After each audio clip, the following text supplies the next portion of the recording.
interrupt our regularly scheduled programming to bring this ESPN 1140 sports broadcast.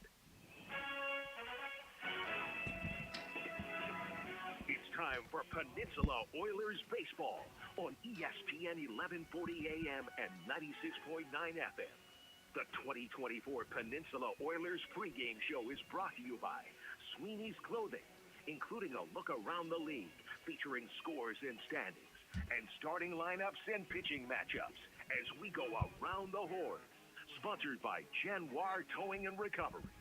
Oilers baseball on ESPN also brought to you by The Best Shop, Demons Variety, Country Foods, Gentle Dental, Steam on Wheels, and Dan's Automotive. The three-time national champion Peninsula Oilers game broadcast. Did Noah get the ESPN. interview? Also I want to hear that for yesterday's game. Trailer Rentals, Kenai Peninsula College, Ridgeway Dentistry, Peninsula It was out of Surgery control and last night. Earhart, Elsner, and Sure Cooley was Attorneys entertaining. at Law, and Eyewear Express.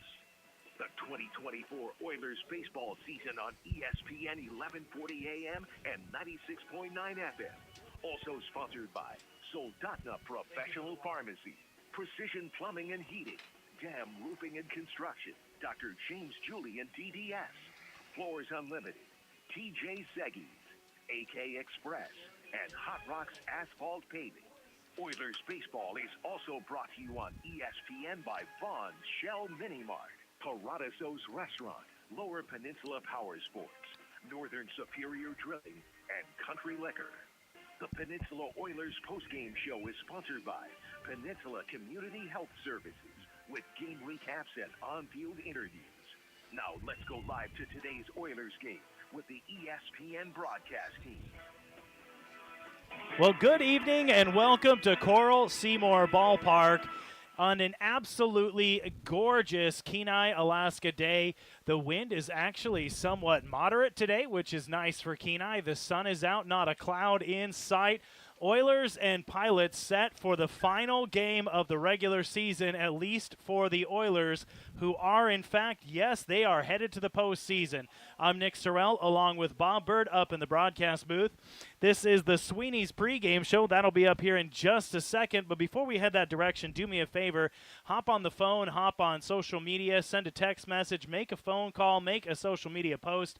Let your friends, your family, and your neighbors know that the Peninsula Oilers are about to see their first pitch of their last regular season game. You're listening on ESPN Radio. We'll be right back with the Sweeney's pregame show. Sweeney's Clothing in Soldotna has all Carhartt apparel, 20% off, excluding flame resistant. Also, all Carhartt footwear, shoes, and boots, men, women, and children, all 50% off. Get your Helly Hansen apparel, all 20% off. Belation rain gear, 30% off. And all socks, 20% off. Be sure to stop into Sweeney's and check out the warehouse, where originally jeans were marked at $19.95 are now just $10. New stuff coming in all the time, including everything you need for this fall. Sweeney's Clothing in Soldotna, the working man and women's store.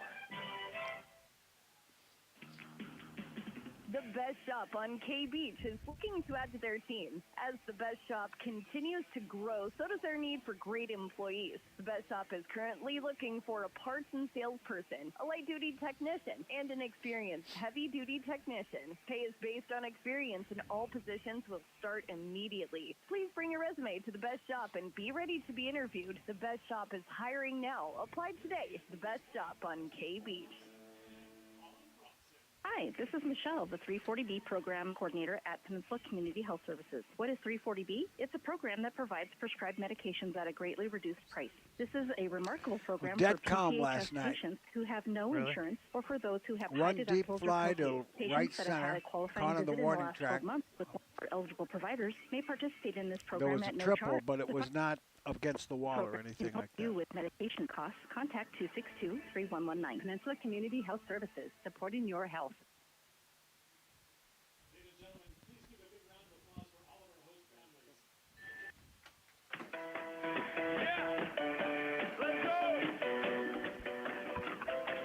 Welcome back to Oilers baseball and the Sweeney's pregame show. Nick Sorrell along with Bob Bird.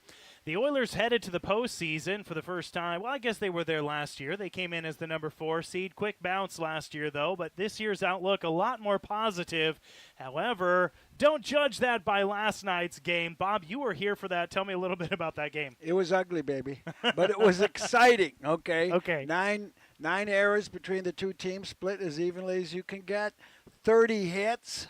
Wow. All right, 28 runs.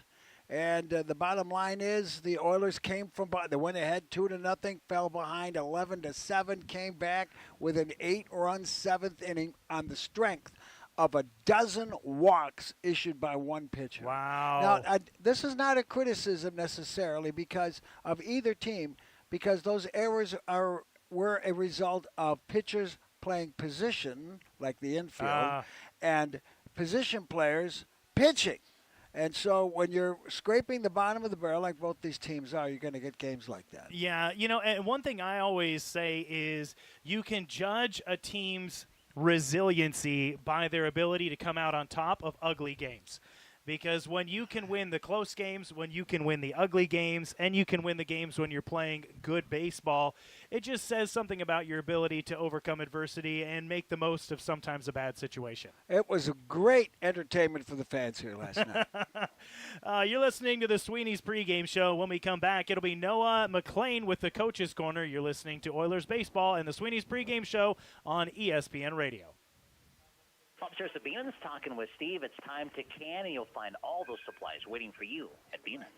Matt, if you're planning on canning fish or your garden produce, we have a wide range of products for you. We have 4-ounce jelly jars, half pints and quarts and half gallons, wide mouth and regular lids, pickling salt, lime, pectin, and all the tools you need to can those products. You'll find everything you need to can right here at Bean's, located on the Kenai Spur Highway in Soldana.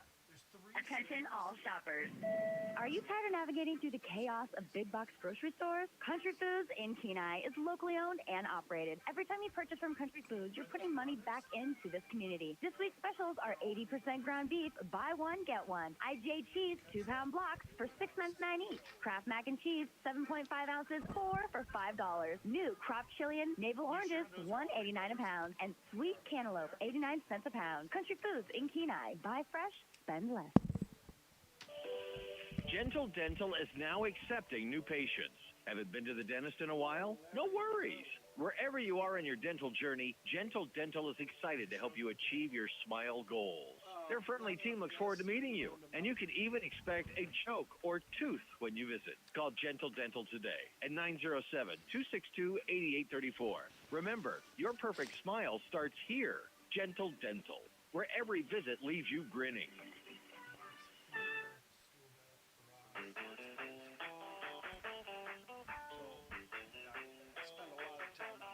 And now let's take a trip down to the field. The pregame show's Coach's Corner on ESPN 1140 and 96.9. Noah McLean, broadcaster here for the Peninsula Oilers on today's episode of the Coach's Corner. We're talking to assistant coach Trey Holmes. Well, Coach, a bit of a wild game last night. You guys only walked one batter. You guys also did not strike out a single time. In the process, scoring 16 runs. Can you just a bit of reflection on last night's wildness of the game? Yeah, we had a couple guys come up in some key spots, and they got the job done. And like you said, guys put some balls in play. And the pitchers, they attacked the zone, so it worked out for us. Now, in the games that you guys are losing or put yourselves in bad positions, the errors are the things that seem to be shooting your guys in the foot. 5 errors last night. What needs to be cleaned up or needs to go differently in order for those to be cleaned up? Yeah, for our team to have success, we put emphasis on defense and just playing small ball, get some bunts down, and put some balls in play. And, big defense is a big part of our game and our success, so we like to get back to that. Eddie Leon on the hill today. He's been in the field a bunch, but now on the mound, what can we expect out of him, and what would you like to see from him tonight?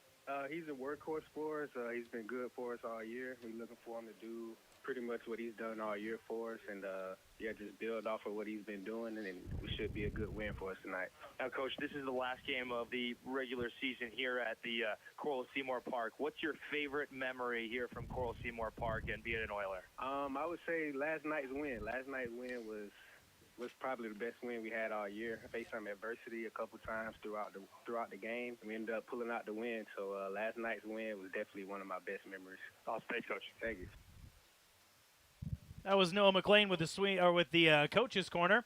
We'll be right back with a look around the league. You're listening to Oilers pregame show. It's the Sweeney's pregame show, on ESPN 1140 AM, 96.9 FM, and RadioKenai.com. Steam on Wheels continues to grow, and with growth means new opportunities for the right person. Steam on Wheels is currently looking for a qualified excavator operator with at least 10 years of experience and with project foreman experience. If you would like to work my locally best for a memory great is the family-oriented company, call or text Bucks Mark 9-8 win. That was a good one. Were you here? Now to set up an interview. The right person will be joining a Can't remember. well-established business that works You year-round. need to remember it ended with a play at the plate. Oh, no, I was not here for that one. 2335 for the excavator operator project foreman position. Enough of the silliness, folks. Just kidding, because life's way too short to be serious all the time, right? Now listen up. Thank you. Automotive is here to I'll need rescue it. your ride. When your car is acting up, don't fret. Just call 907-420-0416. Their crew will get your wheels back on track in no time and won't be too silly about it. Dan's Automotive, because car trouble is no laughing matter, except when it is. Dan's Automotive, your road to worry-free driving. Do you have summer toys, but you need the perfect trailer? Closed or enclosed? Need a travel trailer for the camping trip? Daniel and Coco at Alaska Trailer have you covered. Get over there and get the perfect summer trailer. Don't miss your chance to grab a utility trailer that will also make your life so much easier and more fun. They have lightweight aluminum utility trailers, perfect for your ATVs, landscaping needs, or junk removal projects. You can rent or buy from Alaska Trailer on K Beach Road. Check them out at akhalls.com. Locally owned and operated, Alaska Trailer.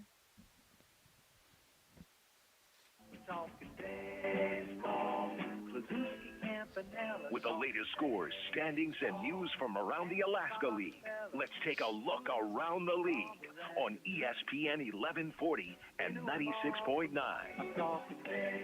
Welcome back to the Sweeney's pregame show. Time for that look around the league. Well, the Anchorage Bucks are sitting in first place. They've pretty much got that locked up. They're 25-11, a great season for the Bucks. Miners in second place at 23-14. That after an 11-game win streak for the Miners right in the latter half of the season. Oilers in third, 4.5 games behind the Bucks, 22-17. Pilots in fourth, losing record, 13-26. And the Chinooks down in the cellar at 10-25. Of course, the Oilers have their own win streak, 6 games. 6 games in a row. The other thing is, you hear this song, Kluszewski Campanella. Guess what the Oilers are doing tonight? What's that? They're going to do the Ted Kluszewski. They're playing sleeveless tops, okay? Yeah. And Kluszewski was noted for that because he had muscles to show off. So there's a generational difference. You see the sleeveless jerseys, and you think Kluszewski. I see the sleeveless jerseys, and I think Charlie Sheen Wild Thing from Major League. I don't even know who he is. Okay. We'll be right back with the Around the Horn and the starting lineups for both teams. It's the Sweeney's pregame show on ESPN Radio. Who is it that goes sleeveless? Degrees and certifications to get you in the job market fast. Want to work in the medical field? Check out KPC's paramedic, EMT, and certified nursing assistant programs. More interested in industry? Maybe process technology, instrumentation, or welding will be the career path for you. Pursue these and more at KPC, the place to reach your goals. Call 907-262-0330 for more information.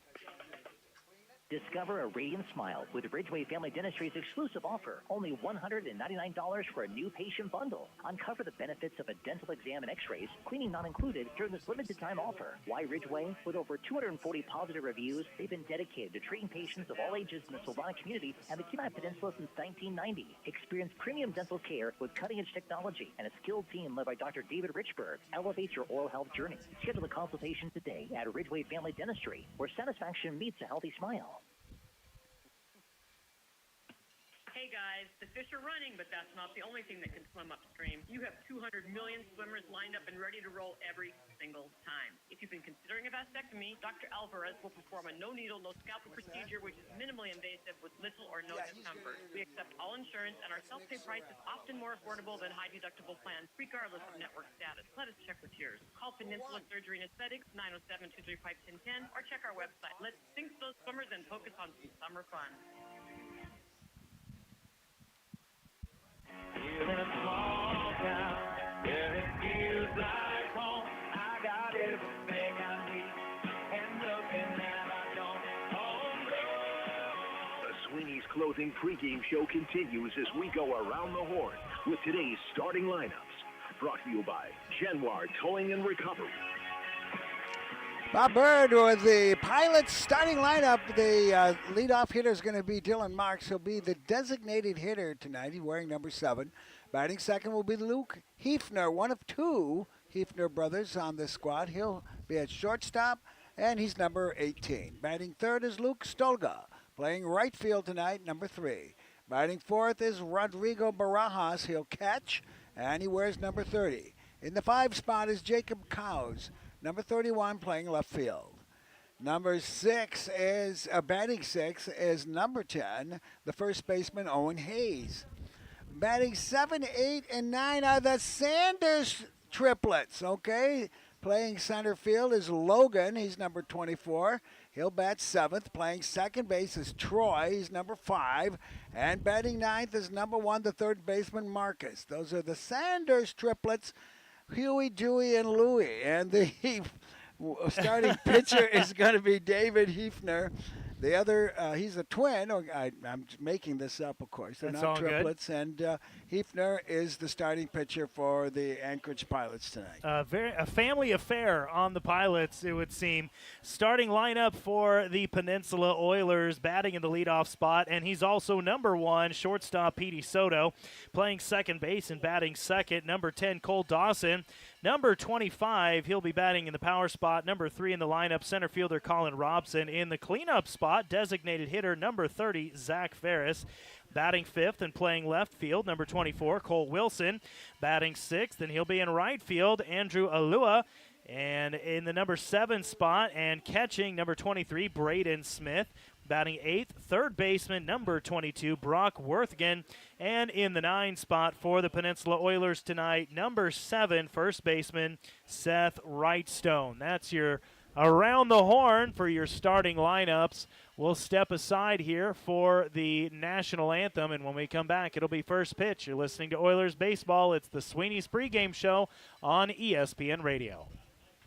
If you've been involved in an accident or had a catastrophic just let it play, and I'll tell you when to bring it back. Insurance companies on your own is fraught. Insurance companies want to maximize their profits, and that means minimizing a fair and just resolution to you. They don't want to pay for your medical bills. They don't want to pay for your lost work. They don't want to pay for your pain and suffering. Is this yours? Expert insurance negotiators and adjusters will try to minimize your claim make at every over turn. there. I'm going to It's important to have an attorney to get the recovery that you deserve. At Earhart, Elsner & Cooley, we can fall help you apart get on me. that fair and true value. Hey guys, the fish are running, but that's not the only thing that can swim upstream. You have 200 million swimmers lined up and ready to roll every single time. If you've been considering a vasectomy, Dr. Alvarez will perform a no-needle, no-scalpel procedure, which is minimally invasive with little or no discomfort. We accept all insurance, and our self-pay price is often more affordable than high-deductible plans, regardless of network status. Let us check with yours. Call Peninsula Surgery and Aesthetics, 907-235-1010, or check our website. Let's sink those swimmers and focus on some summer fun. Hello, I'm Marty Hansen, owner and manager of Eyewear Express. Have you ever bought new glasses for your little darling and they're lost or twisted into a figure 8 before you even get home or take that first picture? Well, if you got them at Eyewear Express, we'll replace the frame for free. Let me say that again. If they lose or break the frame, we'll replace it for free. So relax and expect the best from Eyewear Express in the Peninsula Center Mall, Soldotna. 260-9199.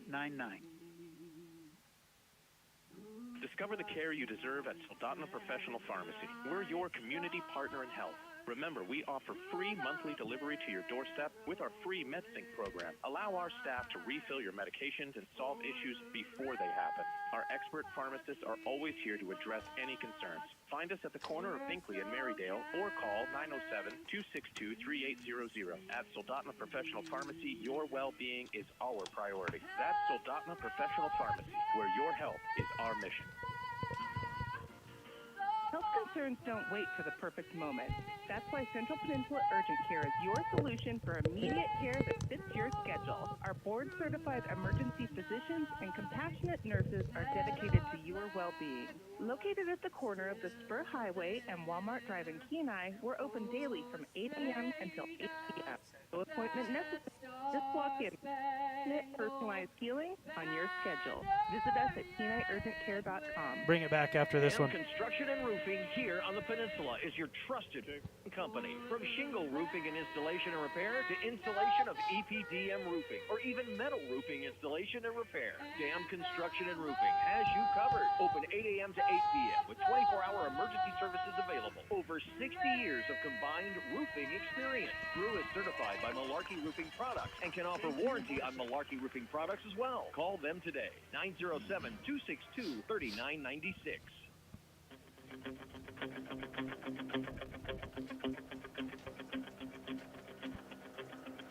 Well, that's fitting end of the season music right there. It's crunch time. Postseason is just around the corner for the Peninsula Oilers. They will be heading into the postseason as the number 3 overall seed. They're locked into that spot. The Miners locked into the number 2 spot, Bucks number 1, and the Pilots as the 4 seed. So the postseason positions are all set. And Nick Sturmell and Bob Bird on the mic for you here this evening. Bob, what can we expect from these two teams tonight? Well, Eddie Leon is one of the ace starters on this team. He throws a lot of heat. He throws sidearm. He can pick up a lot of strikeouts. Yesterday, Sasaki just did not have it. He got into trouble in every single one of his 3 innings. And the Pilots were no different. So having to use position players as pitchers and using pitchers as position players probably is what we're going to see tonight. I'm kind of surprised that Leon, being a pitcher, is not in the lineup. So that is interesting. It's also interesting that Zach Ferris is the DH because we had trouble at first base yesterday. And we've got Wrightstone, another pitcher, playing first base. Interesting. Well, here's an interesting note for you. It's not an Oilers note, actually, though it's a Pilots note. And that is that Soldotna High School 2B senior, he will be a senior this year, Colby Sturman, I've been told, will be coming out of the bullpen tonight for the Pilots. So that'll be kind of neat to see a local kid on the mound, not even out of high school yet, too. Well, Sturman family, well known by me. Steve Sturman was an assistant coach for me in hockey, and Carl was a student manager for me 46 years ago in hockey. First pitch on the way to Dylan Marks. Leadoff man for the Pilots is upstairs for ball 1, and that's how things get underway for the Oilers. Marks, the designated hitter. Leon kicks and fires and catches the top part of the zone and evens things up at a ball and a strike. Oilers have Worthington, Soda, Dawson, and Wrightstone. The infield third to first. Wilson, Robson, and Alva.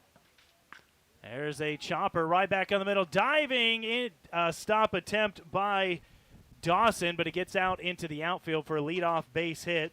Dylan Marks continues solid hitting from last night. He reached base in all but one of his 6 at-bats. He was 4 for 6, and he starts off tonight's game with a hit. That'll bring up shortstop Luke Hefner. He'll have a man on base ahead of him. Leon going to have to work with traffic on the base paths right out of the gate. First pitch to Hefner inside with a fastball for ball 1. Hefner batting .234 with 8 RBIs. Dylan on first base with 9 RBIs and a .230 average. 1 ball, no strikes to Hefner for the Pilots. Left-handed hitter swings and chops one foul. Foul ball brought to you by Everybody Rides Again. If you are looking for a used vehicle and if you have bad credit or no credit, no problem. All you need is your job and a small down payment. 907-260-3053.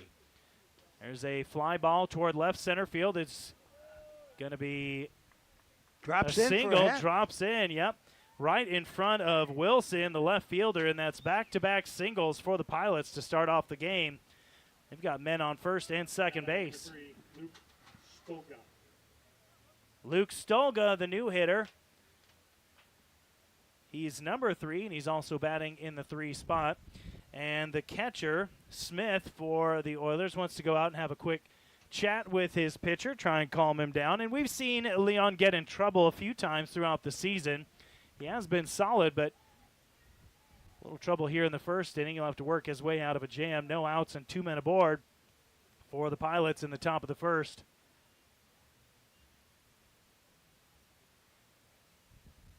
Leon's first pitch to Stolga. Off-speed pitch way outside, and that's 3 straight batters. He started off with the ball. Looking for Worthgen to be ready for a bunt. Runners get their leads. Leon's 1-0 pitch is a swing and a miss. No bunt attempt there. No, you would think that we would see some sort of bunt attempt, especially with a lot of small ball in the ABL this year. 1-1 the count. Leon pitching to Luke Stolga, and there's a ball that's ripped foul, and the count goes to a ball and 2 strikes. Bad handle foul. Worthgen playing close to the bag, a bit unusual as well. Probably wants to try and cut down an extra base shot here. Dylan Marks on second base, Luke Kiefner on first. Count is a ball and 2 strikes. There's a swing and a miss. Foul tip, strike 3. Down goes Stolga, and Leon battling back already. 1 out in the inning. Now batting number 30, Rodrigo. That strikeout brought to you by Northern Superior Drilling. They've got 20 years in the construction industry. Call them at 953-0829. Left-handed hitting catcher Rodrigo Barajas. Cleanup hitter for the Pilots, digs in. Leon gets a sign he likes and is set for just a moment. Now he throws a breaking ball right in there for a called strike. Nobody struck out on the Oilers team yesterday, and only 3 of the Pilots. But the Oilers walked 12 times. Wow. 14 times. 14 times.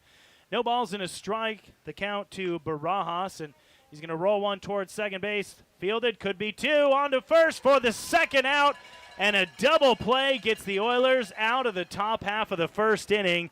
We are scoreless. No runs, 2 hits, no errors, and 1 man left on base. You're listening to Oilers Baseball on ESPN Radio. Round of applause for the greatest. Man, did they look smooth with that. Yeah. White Spruce Trailer Sale. They sell them, rent them. I was buy not them, and take them expecting on that trade. at all Visit compared to what we them, saw claim the last parts and night. fix them yourself. Alaska's largest inventory of Leon wood is trailers, not a recreational second trailers baseman. Enclosed or open. A full-service shop, large parts inventory, trained technicians, and a knowledgeable sales staff. White Spruce can do it all for you. White Spruce Trailer Sale. WhiteSpruce.com. Dr. James Julian is happy to announce the addition of 2 new dental hygienists to his team of dental professionals, Elizabeth Huntley and Rebecca Hopkins. Straight Bring years of overhand. experience Watch this guy. and a calm, gentle touch that'll make your visit pleasant and enjoyable. Dr. Julian has been providing excellence in dental care to the Peninsula residents since 1992. Give his office a call at 907-283-4857. Your smile will thank you.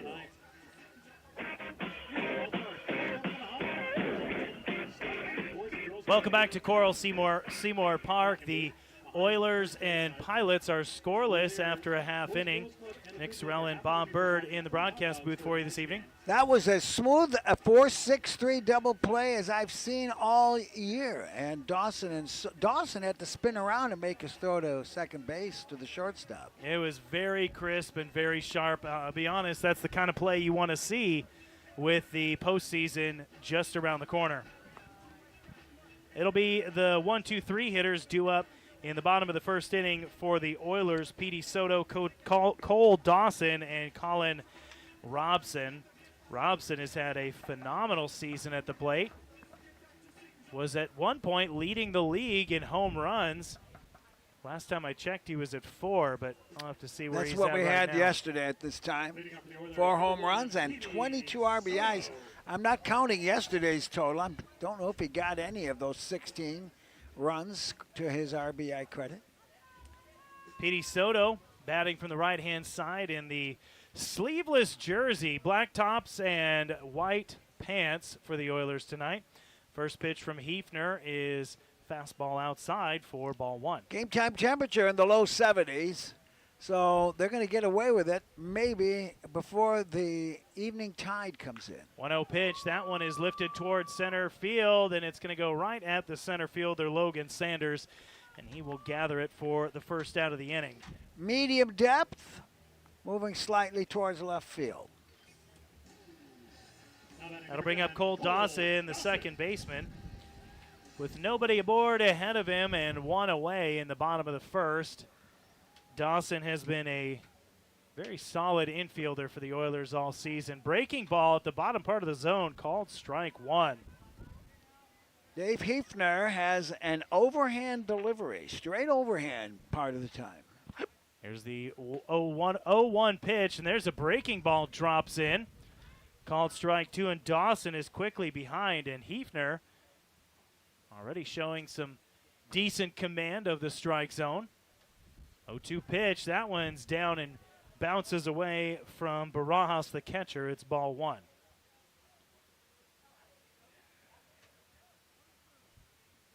Hefner on the mound, and Dawson at the plate.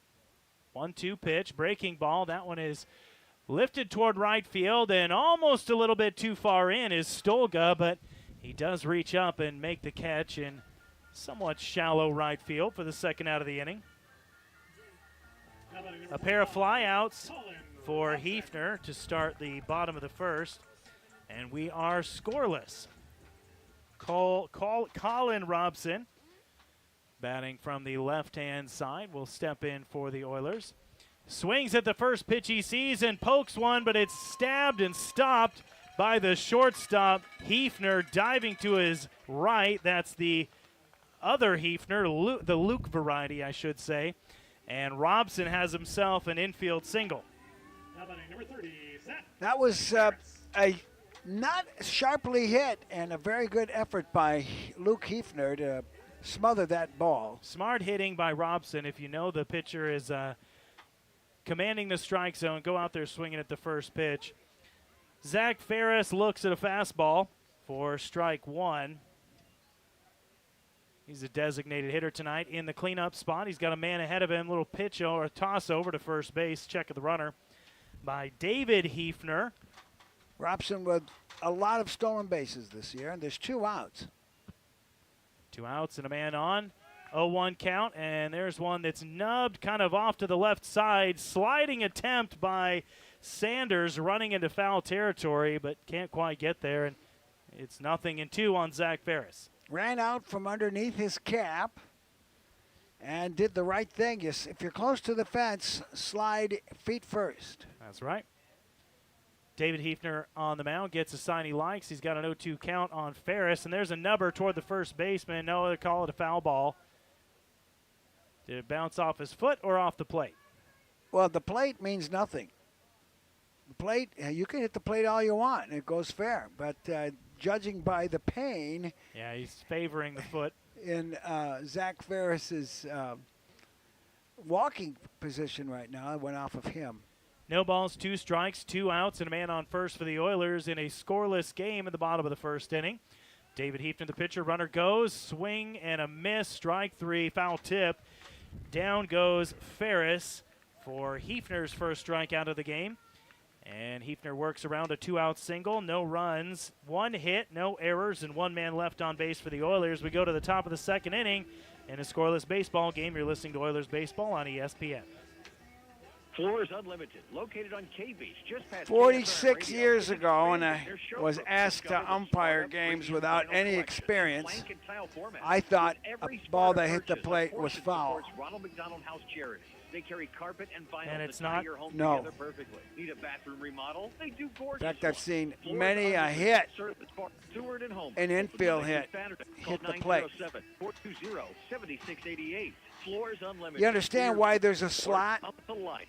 in the plate and it's not square? That's because that's where your foul lines come in. Right.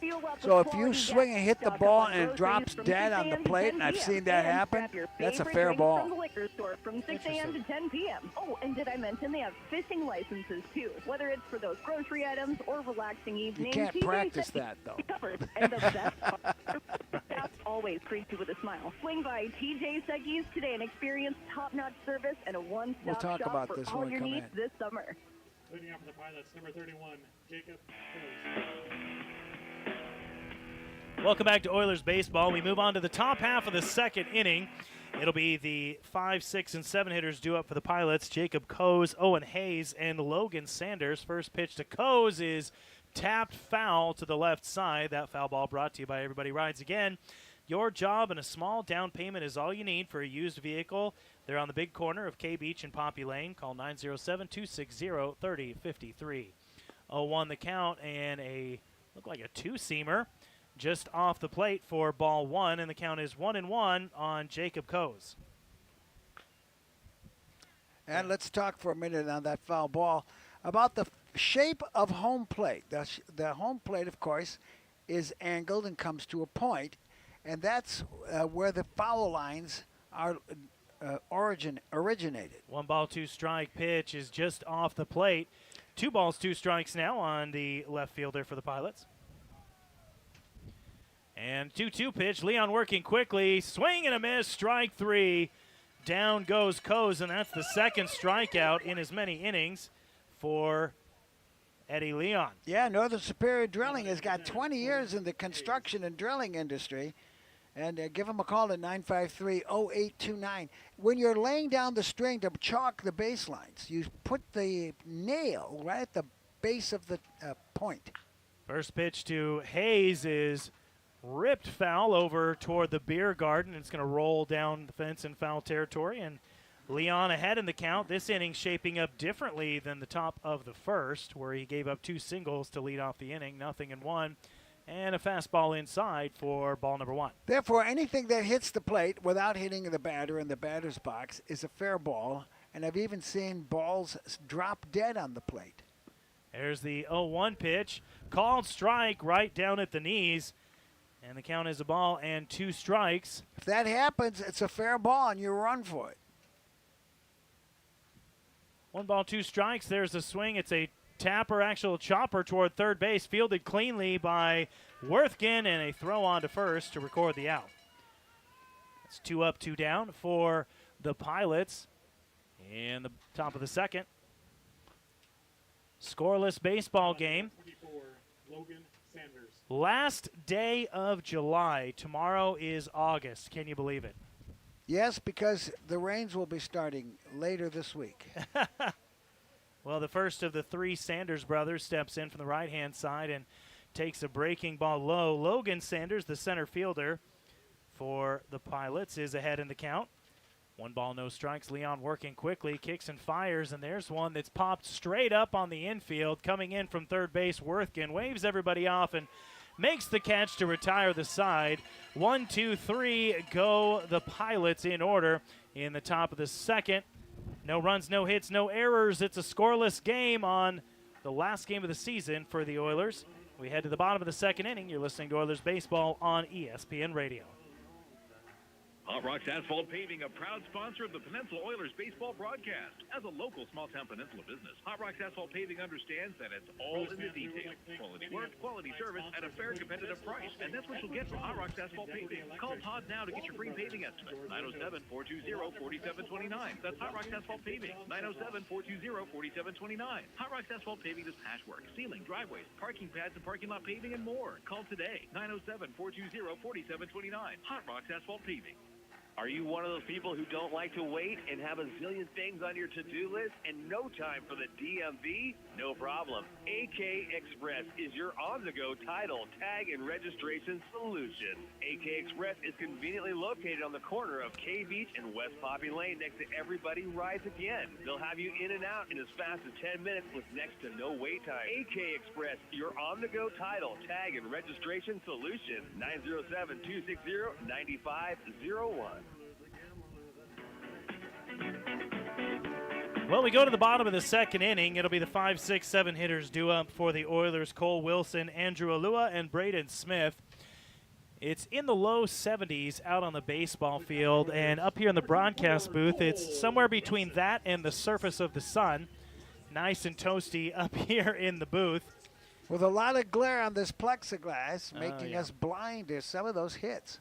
Cole Wilson from the right-hand side checks his swing, and they do not appeal to first base, which I hate, and it's a called strike, or it's called swinging strike. I don't know why, Bob. Why can we not just check first base? Well, the umpire piece, it's not the first baseman's call to make. If the plate umpire is certain of it, he's going to call it. Pitch misses for ball one, so the count evens up at a ball and a strike. Hefner on the mound for the Pilots. Kicks and fires and misses up high. I don't think the batter has the right to make an appeal. Not when the plate umpire has made up his mind. Right. Here's the 2-1 pitch. That's way inside, and Wilson has to soft shoe his way out of the path of the ball, and the count is now 3-1. First 3-ball count, really first 2-ball count this game for Hefner. And he misses. No, called strike. A delayed strike call. Wilson was 3 steps down the first baseline before he threw that strike sign up. Yesterday we talked about the umpire who was slow in making every one of his calls. This is the first time, which meant that he wasn't sure. Full count on Cole Wilson, payoff pitch. Fastball is chopped toward the shortstop. Luke Hefner grabs it on the run, throws on to first for the out. Fine play by Luke Hefner, taking it with one hand on the run, charging into the infield grass, and a fine throw. That was a show of athletic certainty, I would say. Very confident in charging that baseball. That'll bring up Andrew Alua, right field. Alva. You're right, that's a V, not a U. Andrew Alva looks at I believe that was a called strike. He had 3 hits and 3 RBIs yesterday. Second pitch drops in there, off-speed pitch for a called strike, and I think that's 0-2 on Alva. And here's the 0-2 pitch, and that one is fouled off. 1 ball, 2 strikes, He was a swinging strike. So Alva behind in the count. 1 away, nobody on, no score, pitch outside, and Hefner wasn't really even looking until the last second when Barajas threw that ball back to him. I was like, oh, the ball's here. 2 balls, 2 strikes to Alva, and there's one worked foul to the left side. Foul ball brought to you by Everybody Rides. Again, no credit, bad credit, no problem. Your job and a small down payment's all you need. 907-260-3053. Get yourself into a used car with Everybody Rides Again. 2 balls, 2 strikes to Alva. Big cut, and that one's fouled back up and over the backstop. Scoop, the mascot for the Oilers in the grandstands, high-fiving and giving hugs out to little kids. 2-2 pitch. That one is grounded sharply to the third baseman, fields it, and the throw is high, but Hayes is able to swing the glove around and apply the tag, and that will sit Alva down on a 5-3 putout. Marcus Sanders, the third baseman, right over the bag and fielding it right on the line. Nice play by Hayes, though, to get the tag applied. Braden Smith, the catcher, due up for the Oilers. There's nobody on and 2 down. It's a scoreless game in the bottom of the second inning. 2 hits for the Pilots, 1 for the Oilers. First pitch to Smith is a breaking ball for a called strike. Braden had a booming double yesterday to right center. I'd like to see another one here tonight. 0-1. Pitch is another breaking ball. That one catches the outside part of the plate, and he's behind in the count. No balls, 2 strikes. Hefner working at a very quick pace, and there's a foul ball to the left side. Smith will stay alive to see another pitch. Gives a swing of the bat as he saunters back up. There's a fastball high for ball 1. Good take by the Oilers catcher. These ABL pitchers work with a very quick pace. There's a chopper toward the shortstop, Luke Hefner. He takes it on a couple hops, throws it on to first to retire the side in order. Oilers and Pilots are scoreless after 2. You're listening to Oilers Baseball on ESPN Radio. Hot Rocks Asphalt Paving, a proud sponsor of the Peninsula Oilers. Well, this isn't baseball like broadcast, yesterday's game would at like to say all. Thank you No. for the past 3 years. Todd knows there's a lot of great choices out there when it comes to asphalt paving and sealing, and just wants to encourage you to remember to stay local when you choose. By staying local, you help businesses support local fundraisers, bake sales, lemonade stands, sporting events, and so much more. If you'd like to get something paved this year, call Hot Rocks Asphalt Paving, your local paving company. Floors Unlimited, located on K-Beach, just past KSRM Radio, is expanding their showroom. Discover the Sparta Premium Vinyl Collection in plank and tile formats. With every Sparta purchase, a portion supports Ronald McDonald House Charities. They carry carpet and vinyl to tie your home together perfectly. Need a bathroom remodel? They do gorgeous ones. Floors Unlimited serves as far as Seward and Homer. Open Monday through 907 7688. Floors or come to life.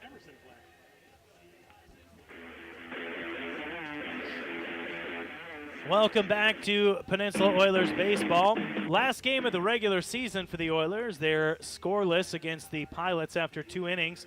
Oilers baseball is also brought to you by The Best Shop. If you need tires for your vehicle, stop by The Best Shop on K-Beach. They have great prices on tires. They've got winter tires, summer tires, heavy equipment tires. The Best Shop has what you need. Before you order or buy your tires anywhere else, check out The Best Shop on K-Beach, your tire store. 907-262-8785. Winter tires, summer tires, heavy equipment tires, and I'll bet they have rubber tires, too. I bet they, I bet they have a couple of those. Yeah.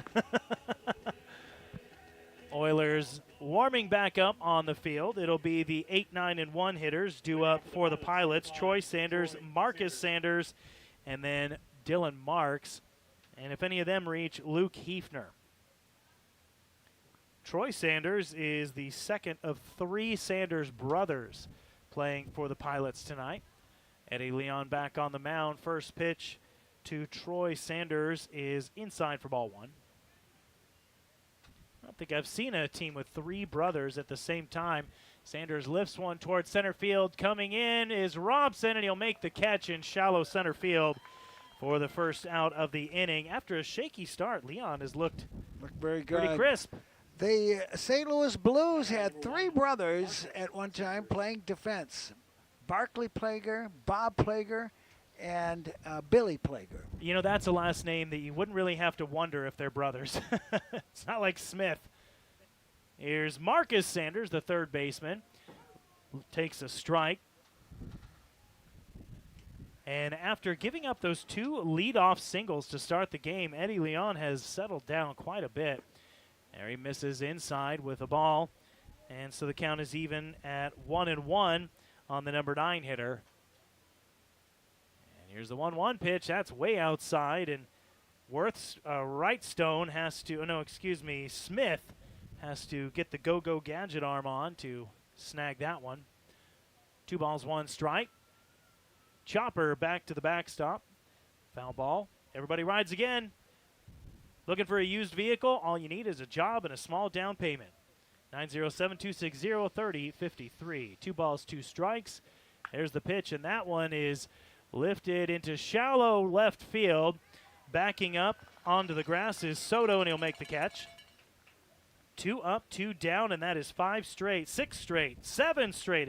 retired going back to the first inning by Leon. One of the things I miss here are the measurements to the foul poles. They're actually fair poles. Yeah. And our power alleys. I've forgotten what they were. They're all covered by advertisements. Back to the top of the lineup, Dylan Marks chops one. It deflects off the glove of the pitcher onto Dawson at second base. He gloves it and throws to first for the out. What a play by Cole Dawson at second to make the adjustment and grab that ball after it deflected off of Eddie Leon. And 1, 2, 3 go the Pilots. We're scoreless after 2.5. We'll be right back with the bottom of the 3rd inning. You're listening to Oilers Baseball on ESPN Radio. Get ready to 1, elevate 4, your pit 3 stop experience at Von Shell Mini Mart, situated 1, right 4, on 3? KV. Yep. This locally owned and operated Well, gas you know station that. is your ticket to If convenience. he touches Open it, he gets 7 an days a week assist. for your And it every probably need. While might you're have there, prevented him tantalize in your this taste case. buds with the Von prevented Shell a hit. Mart Deli, offering Sometimes delectable food for the it renowned creates a hit. Paradiso's restaurant. And for those seeking a little extra kick, don't miss out on their convenient liquor store stocked with all your favorite adult beverages. Von Shell Mini Mart, where every visit is an adventure in flavor and convenience. For over 50 years, Kenai has known where to get the best pizza. Pizza Paradiso. When it's time for delivery, it's time to call 907-283-2222. Paradiso's crafts authentic hand-tossed pizza with the perfect crust, made to perfection every time. Everyone on the peninsula knows for the best pizza, it's Paradiso's. Don't wait. Dial 907-283-2222 and taste the tradition. Pizza Paradiso's, where every slice is a masterpiece. Setting up the Oilers, number 22, Brock Worthington. Welcome back to Oilers baseball. It's the bottom of the third inning. The Oilers and Pilots are knotted up at 0-0. It'll be the 8, 9, and 1 hitters for the Peninsula Oilers. Brock Worthington, Seth Wrightstone, and then Petey Soto at the top of the lineup. First pitch to Worthington is chopped foul off to the right side. Foul ball brought to you by Everybody Rides Again, 907-260-3053. Give them a call today for a used vehicle. All you need is your job and a small down payment. 0-1 the count on Worthington. And he'll take a ball low, and the count evens up at 1 apiece. Worthington he was in the lineup last night. He did get a single in the middle of that score fest. And now he takes a pitch up high. It's 2 balls and 1 strike. Joined in the studio by Sean O'Reilly from the Food Bank. Had a contest going on this month between Kenai and Soldotna. 2-1 pitch to Worthington is chopped to the third baseman, Sanders. Gloves throws on to first for the first out of the inning. He's a troublemaker because we have peace between Kenai and Soldotna for many decades.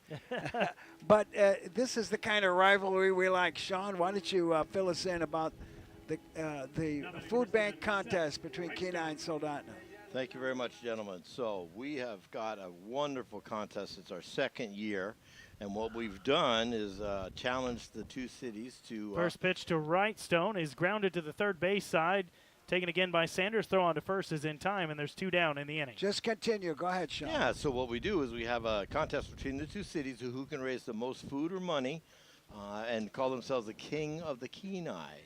This year, it was Kenai came out on top with a 24,885 pounds/dollars. A pound of food is also worth $1 to us. That is incredible. First pitch to Petey Soto at the top of the lineup is in there for a called strike.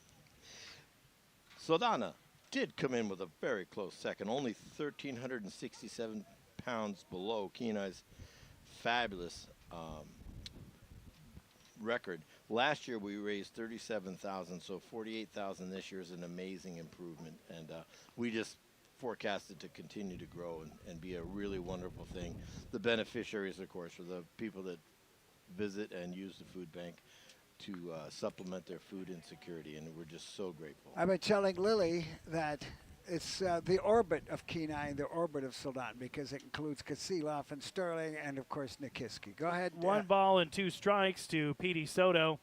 And there's a breaking ball from Hefner that misses outside for ball 2. Sean, I think what we're going to do is when the inning is over here, why don't you stick around in the commercial break and we'll just keep it right here.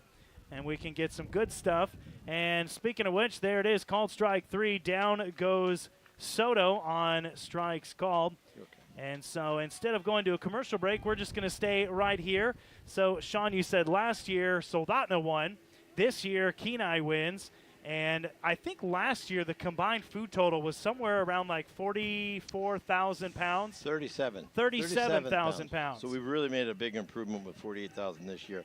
So you mentioned the service that the food bank provides. Absolutely. We actually have 48 partner agencies, over 200 in volunteers throughout the Kenai Peninsula Borough. 1 in 5 of our neighbors struggle with food insecurity, as well as 1 in 8 kids suffer with food insecurity. So it's a really big need here. Absolutely. So we cover the entire peninsula, Tyonek, English Bay, Seward, every point in between. what we've done is we salvage food, and we don't let any of it go to waste, whether any kind of donation from the very generous grocery stores around our area, to the point we'll even freeze dry the fruit and vegetables to make sure that everything is saved. We don't throw anything away. That's phenomenal. And I know that, you guys, I think your largest year before 2020 was 900,000 pounds of food. And then after COVID, it was 2 million pounds of food. That's just absolutely incredible. Well, you guys have a great service that you offer the community. We're into the top of the 4th inning here. And it is the 2-3-4 hitters due up for the Pilots. First pitch to Luke Hefner is a called strike. He's behind in the count of 0-1. Leon back on the mound. And there's a ball that is ripped towards center field, but right at Robson. He'll take a couple steps to his left and make the catch for the first out of the inning. And then that's going to bring up Luke Stolga, who struck out swinging in his first at-bat. Sean, tell me a little bit more about what's going on with the food bank. You guys are doing a great job. Yeah, we're a multiple-faceted food bank, so we provide direct food to our clients. Oops. Chopper to the third baseline by Stolga. Worthgen takes it on a hop right inside the bag, throw on to first for the second out of the inning. Nice. As I was saying, we are a direct service provider, so people can come and get food. Very, very little information is gathered. There's not a lot of application process, shall we say, no red tape. Right. You can come every day and get a free meal at our diner. And then, like I said, there's over 48 partner agencies, churches, affiliated agencies throughout the peninsula that will provide food, direct service to customers and clients alike that need that supplement, that in between what they can manage to put together and what they really need to feed their families. We're really very grateful. First pitch to Barajas is a ball. Second pitch is fouled to the backstop.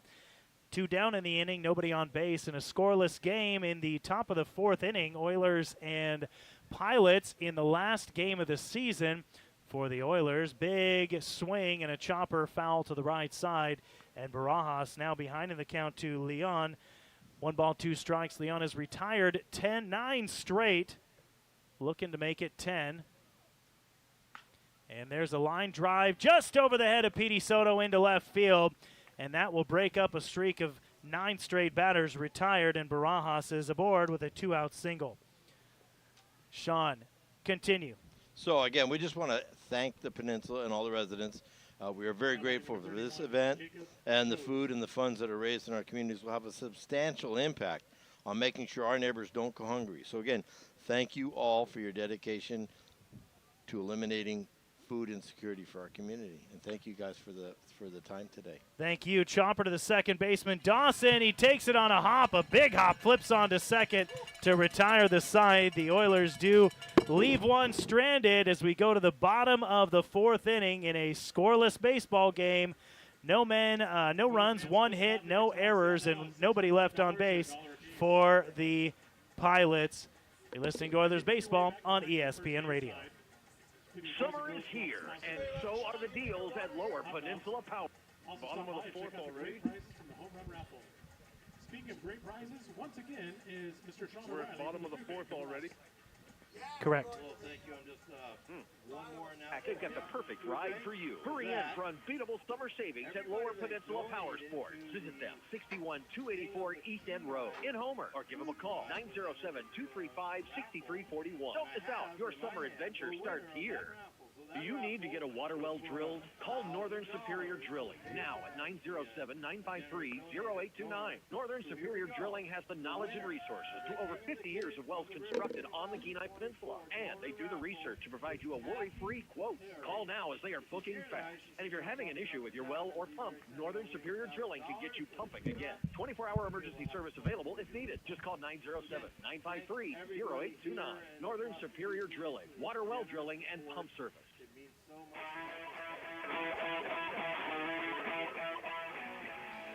Welcome back to Oilers Baseball. Nick Sorrell along with Bob Bird in the broadcast booth. Well, what a sharp departure from last night's game that was a bit of a slugfest, a bit of a slop fest, kind of all things in between. a pitcher's duel tonight. David Hefner on the mound for the Pilots, 3 innings pitched. He's only given up 1 hit, and he struck out 1. Eddie Leon for the Oilers, 4 innings pitched, 3 hits and 2 strikeouts. Neither pitcher has yet to yield a run. Pilots, no runs, 3 hits, no errors. They've stranded 2. The Oilers, no runs, 1 hit and 1 left. First man up for the Oilers, Cole Dawson, who flew out to right field in his first at-bat. Takes a ball up high. 1 ball, no strike pitch. There's a breaking ball, drops in, and the count evens up at 1-1. Dawson has really shown off the leather at second base already tonight. 1-1 pitch. There's another breaking ball, but that one comes in just a little bit low. And it's 2 balls and a strike. Yeah, that force out to end the last inning, he didn't have much time to make that high bounder and the throw to the shortstop covering second base. Swing and a miss on a pitch that's down low, and the count evens up at 2-2. Yeah, you have to make a confident, quick decision to get that ball to the second or to the shortstop in that instance. 2-2. Bouncer in the dirt, and the count runs full. Only the second full count of the night for David Hefner, starting pitcher for the Pilots. What time is it here, Bob? We're not even 45 minutes. There's a punch out. Dawson rung up on a pitch that was down at the ankles. And that is the second strikeout of the game for Hefner. Actually, a third. Third strikeout of the game, yes. That strikeout brought to you by Northern Superior Drilling. If they don't strike out, they'll hit water. Give them a call, 953-0829. That's 8 straight retired by Hefner. Colin Robson, who has the lone single for the Oilers, steps in and takes a ball high and away. Both Leon and Hefner working at a breakneck pace on the mound, and there's one that snags the front of the jersey on Robson. He kind of stretches his chest back but can't quite get out of the way. That's a tough call. That's a tough call for an umpire when it scrapes some loose clothing. I think that's exactly what happened. Well, that's the Colin Robson is the first Oiler to reach base since Colin Robson. Back in the first inning, he had a 2-out single. And now it'll bring up Zach Ferris, who struck out swinging in his first at-bat. Runner goes, throw down to second, is not in time. Clips off the glove, goes into right center, and the shortstop, Hefner, can't chase it down before Robson scampers down to third, and he's in scoring position on a catching error by the shortstop. I think it's the second baseman, Troy Sanders. And he also fumbled the ball when it scored it off into shallow center field. That's E4 on the third base taken. And there's a pitch downstairs for ball 2, I believe. 2-0 is the count on Zach Ferris.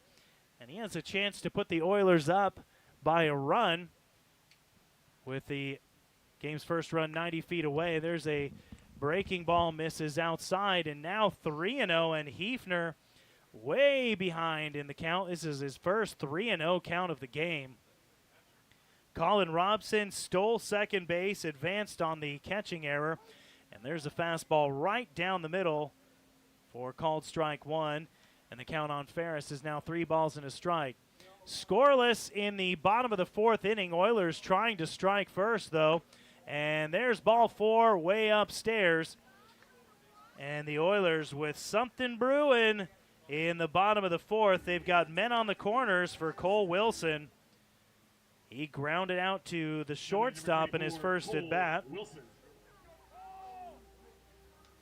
After a very efficient first inning for Hefner, Wilson in the bottom of the 2nd was the first hitter to drive Hefner to a full count, the right-hander. There's a ball that is swung on and missed, and Ferris will scoot down to second on fielder's indifference. And the count is no balls and a strike on Wilson, and he's got 2 men in scoring position ahead of him. And Hefner's going to finally slow the pitching pace down here a little bit, working more deliberately. 0-1 pitch is down in the dirt. Nice block by Rodrigo Barajas. The stolen base by Robson, the error allowed him to go to third. Correct.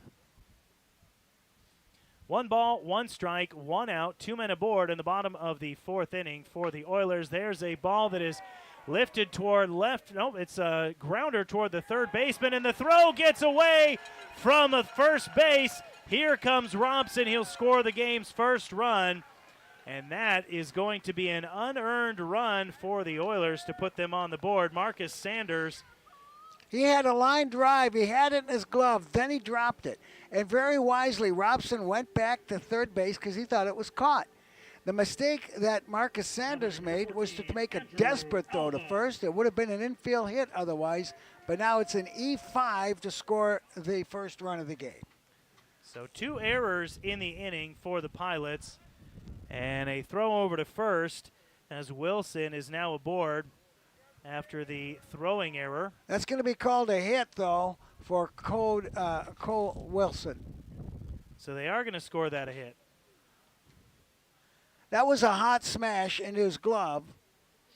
Yeah, but it was on a throwing. That throw would have had him out to end the inning. I don't think so at all, and there's only 1 out. But we'll have to discuss that one. Because otherwise we're going to give him 2 errors on the play. He dropped the line drive, and then he made a throwing error. Well, the count is 0-1 on Andrew Alva with 1 out, and there's a ball lifted towards shallow center. Backing up onto the grass is Luke Hefner, the shortstop. He'll make the catch for the 2nd out of the inning. Let's unpack things here just a little bit. The runner on third base is Zach Ferris, who advanced from 2nd to 3rd after the run came in to score. So right now we're calling that a hit by Wilson, a infield single, and that will give him an RBI as well. Andrew Alva pops out to the shortstop for the 2nd out of the inning, and Braden Smith will step in. First pitch to Smith, bounces away, goes to the backstop, and jogging home for an easy freebie of a run is Zach Ferris, and the Oilers now lead 2-0. Wild pitch. Cole Wilson on to 2nd. That takes the heat off of Smith. Now he's got a chance to bring in a 3rd run here. Absolutely. With a well-placed single. Braden Smith grounded out to the shortstop in his first at-bat. Ball up high and inside, and the count's 2 balls and no strikes. Now this is starting to look more and more like last night's game with 2 errors here. Man, we were at a breakneck pace through 3.5 innings. There's a 2-0 count. Now a called strike. And the count is 2 balls and a strike on the Oilers catcher. He is 0 for 1. David Hefner has given up 1 earned run so far in the inning. There's a ball that is well hit toward right field, and it's into the grass. Here comes Wilson to try and score. Play at the plate is, the throw is in time, and Wilson is gunned down at the plate to end the inning. But the Oilers get 2 runs on 1 hit, and they leave nobody aboard. After 4 innings, it's 2-0 Oilers on top of the Pilots. You're listening to Oilers Baseball on ESPN Radio. That is a 9-2 putout. Favorite Country Liquor in Kenai, home of the coldest beer in town. They offer over 50 scotches, the biggest selection of American bourbons, craft beers from across the country, and the best wines from all over the world. Need something special? Keg and special orders are welcome. Just ask. Visit them on Willow Street, right next to IGA Foods. Remember, it's Country Liquor time. Don't miss out on the best drinks and the coolest vibes this summer at Country Liquor. Sweeney's Clothing in Sildana has all Carhartt apparel 20% off, excluding flame resistant. Also, all Carhartt footwear, shoes, and boots, men, women, and children, all 50% off. Get your Helly Hansen apparel, all 20% off. Galatian rain gear, 30% off. And all socks, 20% off. Be sure to stop into Sweeney's and check out the warehouse, where originally jeans were marked at $19.95 are now just $10. New stuff coming in all the time, including everything you need for this fall. Sweeney's Clothing in Sildana, the working man and women's store. 2 errors on the play. No, 2 on. Welcome back to Oilers baseball. We go to the top half of the 5th inning. Oilers on top, 2-0 after an eventful bottom of the 4th. With your play-by-play for the 4th through 8th innings, here's Bob Bird. Well, it's an interesting game right now with the Oilers leading 2 runs on 2 hits, no errors. Actually, we're going to change it to 1 hit as we're going to give an error on what we thought was a line drive. But again, we got glare problems here. We got a plexiglass in front of us. Looked to us like a dropped line drive, but instead it was a 1-hopper. And so the error really goes on the throw, so it's 1 error. So the Oilers 2 runs, 2 hits, 2 runs, 1 hit, no errors, and 2 men left. Let's see. They have 2 hits because Braden Smith singled. That's correct. At the end of the inning. Well said. So, but the Pilots will bring up batters 6, 7, and 8. Owen Hayes, Logan Sanders, and Troy Sanders.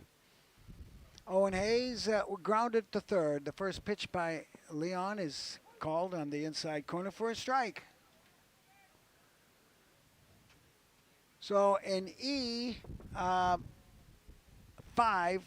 only 1 error on the play. So we're going to count that, make changes here on our scorebook. And this is what we do on this press box, is take a poll and get opinions on hits and errors. There's a ground ball foul down the third base line, brought to you by Everybody Rides Again. You got bad credit or no credit, that's no problem.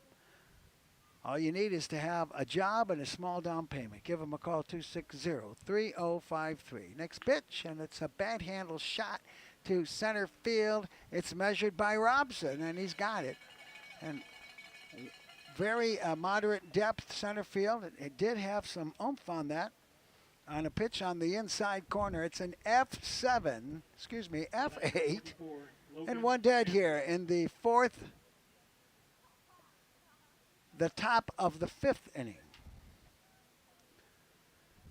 Batter now is Logan Sanders, popped to the third baseman.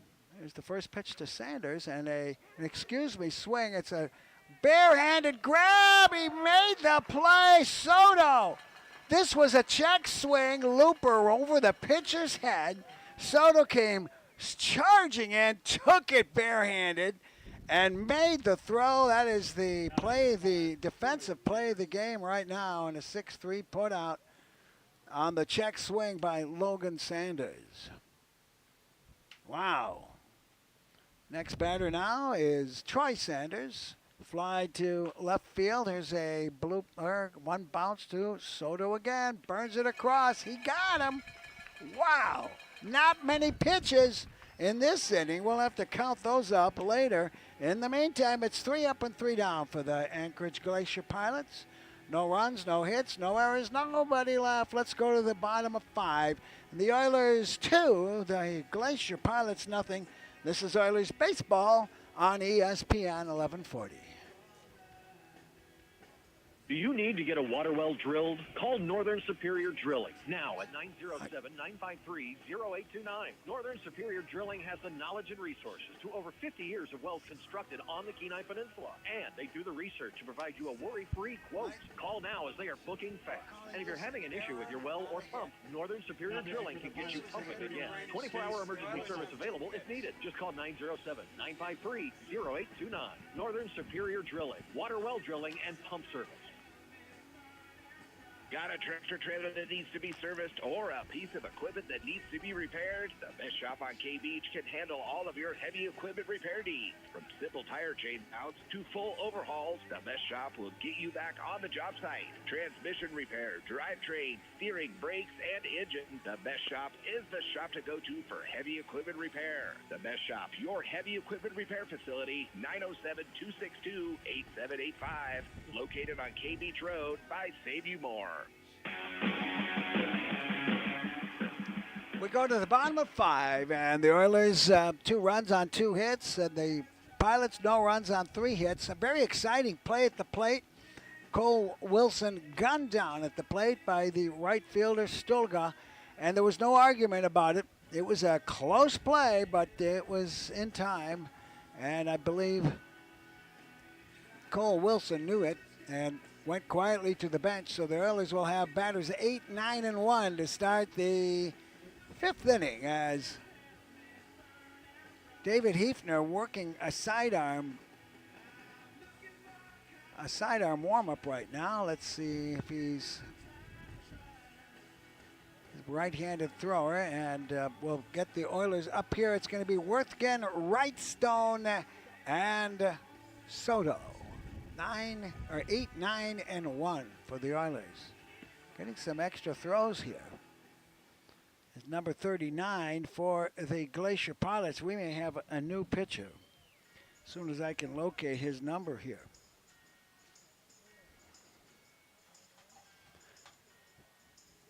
Brock Wirtgen, the third baseman. He grounded out the third his first time up. 286 hitter. 2 RBIs, bats from the right-hand side. Oilers playing Ted Kluszewski sleeveless uniforms today. Here's the stretch and the pitch. Breaking slider, misses, don't know where, and that's ball 1. Need to check the number 39 on the hill here. And the stretch and the pitch. Inside, he just twisted out of the way in time. And it's ball 2 to Brock Wirtgen, who's not faced the responsibilities of a catcher the last 4 games in a row now, maybe 5 with today's game. Here's the stretch, and from the pitch, high and tight, leans him back, and it's 3-0.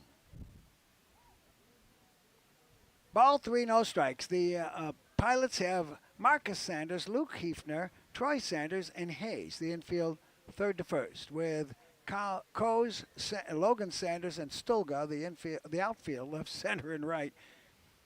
And the next pitch is way outside. It's a wild pitch. And if you run, you might get second base on rare occasions.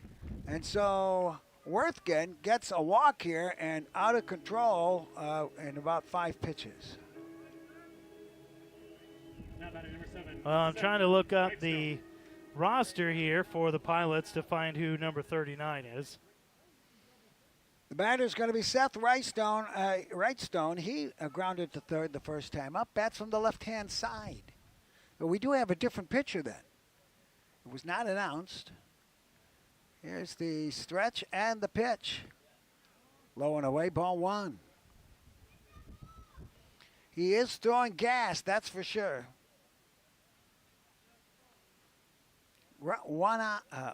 A runner on first and nobody out for the Oilers. They show bunt, and it's high. And coming in tight is Marcus Sanders from the third base corner.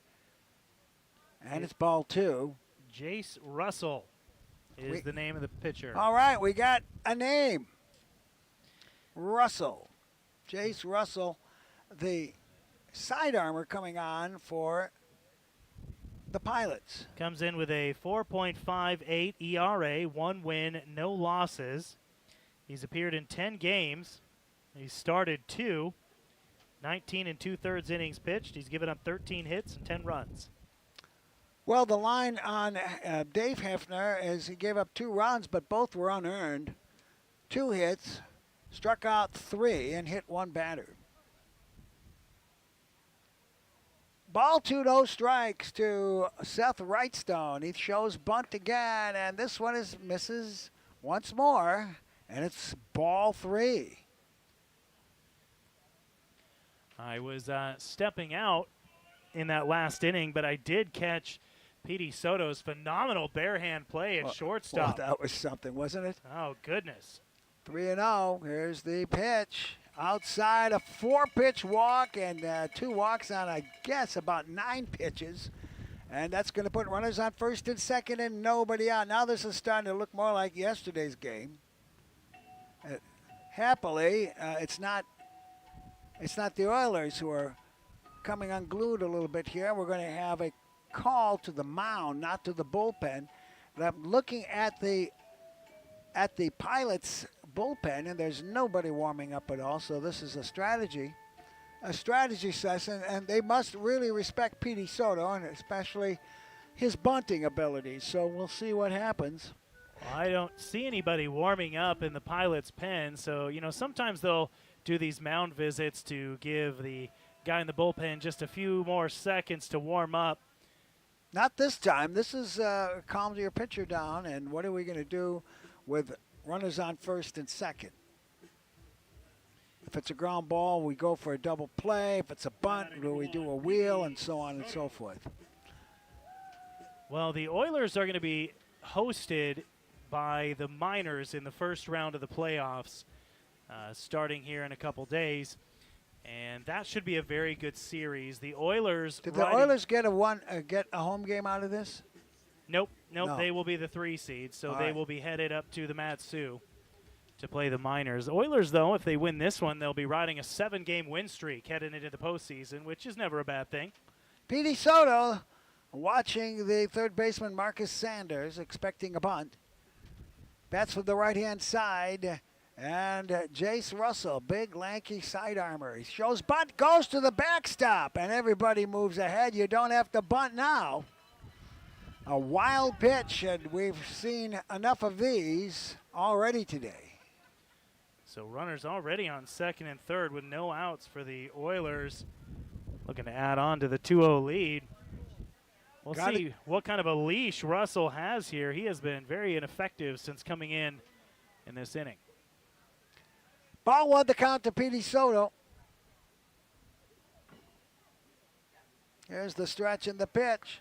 And he fouls this one off to the right. Brought to you by Everybody Rides Again at 260-3053. No problem. With a down payment and a job, you can walk off with a used car. I believe it count is 1-1. It is. Here's the pitch. Swing and a miss. And it's 1-2. Ball 1, strike 2. I remember reading a satirical news story of a no-hitter in which a pitcher for the Baltimore Orioles farm system threw 120 pitches, 125 pitches, something like that. Here's the next pitch. Inside. No, he punches him out. Oh, my Soto goodness. twisted away from it, but, he's pitching sidearm here, and that can be deceptive. And the umpire sure thought it was, and it's a backward K. And the first strikeout for Jace Russell. Go ahead, Nick. That one looked like it was about 3 inches inside. But anyway, it was I can't remember the kid's name in this made-up story that they ran in the Baltimore newspaper, but it said he threw 140 pitches, and he walked 13 batters in a no-hitter. Incredibly wild. Infield drawn in for the Pilots, and that's a foul on the ground right in front of the catcher, and it's strike 1 to the batter, Cole Dawson. Fly to right and called out. Last inning. Cole Dawson bats from the right-hand side. You got to respect what Jace Russell can do with that sidearm. The Pilots have that one's inside. The Pilots have their infielders up on the grass in order to cut down the runner at third on a routine grounder. And you have to be careful if you're the runner headed for first base. You got to get on your horse, because if you're not careful, they'll sneak a double play in on you. And there's a bluff move to second base by Troy Sanders to keep the runner at second, Seth Rystone, close. He's got an enormous lead. He's 1/3 of the way to third base. And you would do that with the infielders drawn in. Absolutely. Here's the pitch. Swing and a miss. And it's 1-2. Russell bearing down here as he had 2 back-to-back opening walks. Some guys just work a little better sometimes, it seems, with men on base. That's well known in this game. Ball 1, strike 2 to Cole Dawson. Here's the stretch by Russell. Pitch is dirty and low and away, and it's 2-2. On third base is Brock Worthgen. At second base, Seth Wrightstone. And again, the Glacier Pilots have the infield drawn up on the grass. Ball 2, strike 2. It's a big pitch here. Here's the stretch, and it comes in inside and dirty. And it's a full boat. Almost had a lot of lateral movement. That was almost a sweeper, which, of course, is what they call a slider with a lot of lateral movement. They always come up with new names for pitches, I feel like, that are basically just the same thing we always see anyway. Try to sit down and think about all the different types of pitches there are. Ball 3, strike 2. Runners on second and third. Here's the pitch. And it's a ground ball through the hole at third base. Going to score a run, just one. All right. That one was a chopper underneath the glove of Marcus Sanders. I want to get a poll as to the hit or error on that. Oh, a hit all the way. Didn't touch the glove or anything. I think it might have, but that doesn't mean it's an error. So we're going to call it a hit. You might want to tell our friends down in the booth. And we have runners on first and third. A run is in for the Oilers, and Colin Robson coming to the plate with runners on the corners. Look to see Cole Dawson taking off for second base. But maybe not, and I'll explain why. First pitch is high and away, ball 1. Worthgen at third is not a speedster. So they might decide to risk the throw to second base because Worthgen may not be inclined at all to break for the plate. Excuse me, Wrightstone, that's a different thing. Worthgen just came in and scored. Of course, Wrightstone has got speed. Here's the pitch. Swing and a miss. And there was a fake throw to second because there was a fake break for second. I think the catcher made a throw with his hand that did not have a ball in it. Well, with runners on the corners, you'll send your runner to try and induce the throw down to second base, and then you can send your man on first in. Throw to first, and the first baseman, Hayes, is pulled off the bag to save it from going against the fence. Has to make an acrobatic leap over the top of Dawson. They're expecting him to break for second. It's ball 1, strike 1. Oilers lead 3-0 now. That's brought to you by the Three Bears. Here's the pitch. Runner goes. They're going to throw to second. It's way off to the left of the bag. And that's a stolen base for Cole Dawson. And now, again, we have runners on second and third with only one out. It's a clean steal for Dawson, and I'm not sure why Wrightstone didn't make an attempt there. He could have easily scored given that the throw was offline. Probably had orders. You don't know that's offline till it's already in the shortstop's glove. Here's the pitch to Robson. Here's a ground ball right side. They're going to have to go to first to let the run score. It's a 4-3 put out, but it's a productive put out and an RBI here for Colin Robson. What a very productive night for Robson. He's got a hit. He reached on a hit by pitch, and now the sacrifice ground out, RBI. So he's still 1 for 1 as far as the game stat line is concerned. Three Bears tell you the Oilers are now ahead 4-0. There's a wild pitch to the backstop, and in comes the 5th run of the game, courtesy of the second wild pitch of the inning. And with that, it is 5-0 for the Oilers, and the bases are clean. Well, what a way to capitalize on poor play by the Pilots. Oilers snagging a big lead. Swing and a miss. And I believe the count is 1-1. You are correct. Zach Ferris, the DH, go ahead. I was going to say struck out and walked and scored a run in the 4th inning. The stretch of the pitch. off speed. That misses outside, and it's 2-1. Ball 2, strike 1. A rough inning for Jace Russell. Only 2/3 of an inning, and he's already given up 3 runs. Here's the stretch and the pitch. That catches the outside corner, and it's 2-2. Although at this point, you're locked in to the 4th seed in the playoffs. There's no need to try and throw guys out there that you know you're going to be putting out in the postseason. Here's the next pitch. Swing and a miss. And Russell strikes out 2 this inning, but yielding a whole bunch. In the inning, 3 runs, 2 walks, a hit, 2 wild pitches, and nobody left on base. All right, at the end of 5 complete, the score now is the Oilers 5 and the Pilots nothing. This is Oilers baseball on ESPN. Up Cheers at Beeman's, talking with Steve. If you're looking for those homeschool supplies, Hey guys. Yeah. I found a pen here that writes underwater. Wow. Well, I never heard of such a thing. So, it can write other words too, though. So it's a pretty good pen. Funny. Yeah, thank you. Highway in Soldotna. Attention all shoppers. Are you tired of navigating through the chaos of big box grocery stores? Country Foods in Kenai is locally owned and operated. Every time you purchase from Country Foods, you're putting money back into this community. This week's specials are 80% ground beef, buy one, get one. IJ cheese, 2-pound block. You used to get an RBI if a wild pitch came in while you were at the plate. New crop chili I and don't think Maple you do Orange, anymore. $1.89 a pound. And sweet cantaloupe, 89 cents a pound. I'm Country okay Foods with that. in Kenai. Fresh, spend less.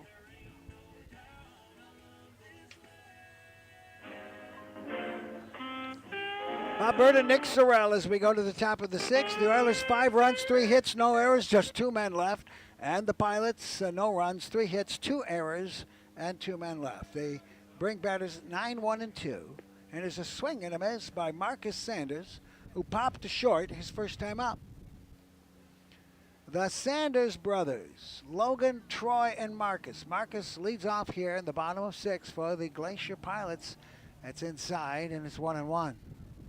Oilers have Worthgen, Soto, Dawson, and Wrightstone. The infield third to first. Wilson, Robson, and Alva. The outfield, left, center, and right is a fly ball left field. It's going to be measured nicely by Wilson. He's got it. A good ride by Marcus Sanders, but it's a routine fly. F7, and 1 dead here in the top of the 6th for the Pilots. Dylan Marks coming to the plate. He hit into a double play. It was hard to believe because that guy was smoking hot yesterday, and he's 1 for 2 today. Singled in the first inning. And the first 2 batters for the Pilots singled, and it looked like the Oilers were in a scrape, but they pulled off their first of 2 double plays. The next pitch, and a swing and a miss. Actually, it's a foul ball. Brought to you by, guess what? Everybody Rides Again, located at the big corner, K Beach and Poppy Lane, 260-3053. Don't forget the best shop on K Beach carries Western snow plows and X snow plows. Get yours for the coming winter. Yes, it's midsummer in Alaska, but it's a guarantee it's going to snow. Here's the 2-1 pitch. Ground ball foul down the third base side. Well, Gensel would always say that summer is over now. Progress days, he said, was the end of summer, and that was last weekend. Or the first football practice. Here's the pitch, a ground ball right up the middle. It's going to be really tough. It goes through to center field. And a clean single and a big turn by Dylan Marks at first base. He's got his second hit. I like that play by Dawson. He probably could have laid out to try and make a real play, but with a 5-run lead and already locked up third place, no need to get too fancy or overextend yourself. Luke Hefner, the shortstop, 1 for 2, a single and a fly out to center. Bats from the left-hand side. We have a runner at 1 on, 1 out at first base. There's a ground ball right side. They're going to go to first base. And a prudent decision, I think, by Dawson to let the runner go to second base. It was a jackrabbit bounce and a productive out on the 4-3 put out by Luke Hefner. This is only the first time that the Pilots have had a man in scoring position since the first inning when Dylan Marks singled and reached second on a single by Hefner. Here's Luke Stulga. He's been impressive this series. I'll count that in a minute. Here's the pitch to him as a strike on the inside corner. Was it Stulga who threw a man out at the plate in the 9th inning earlier this week?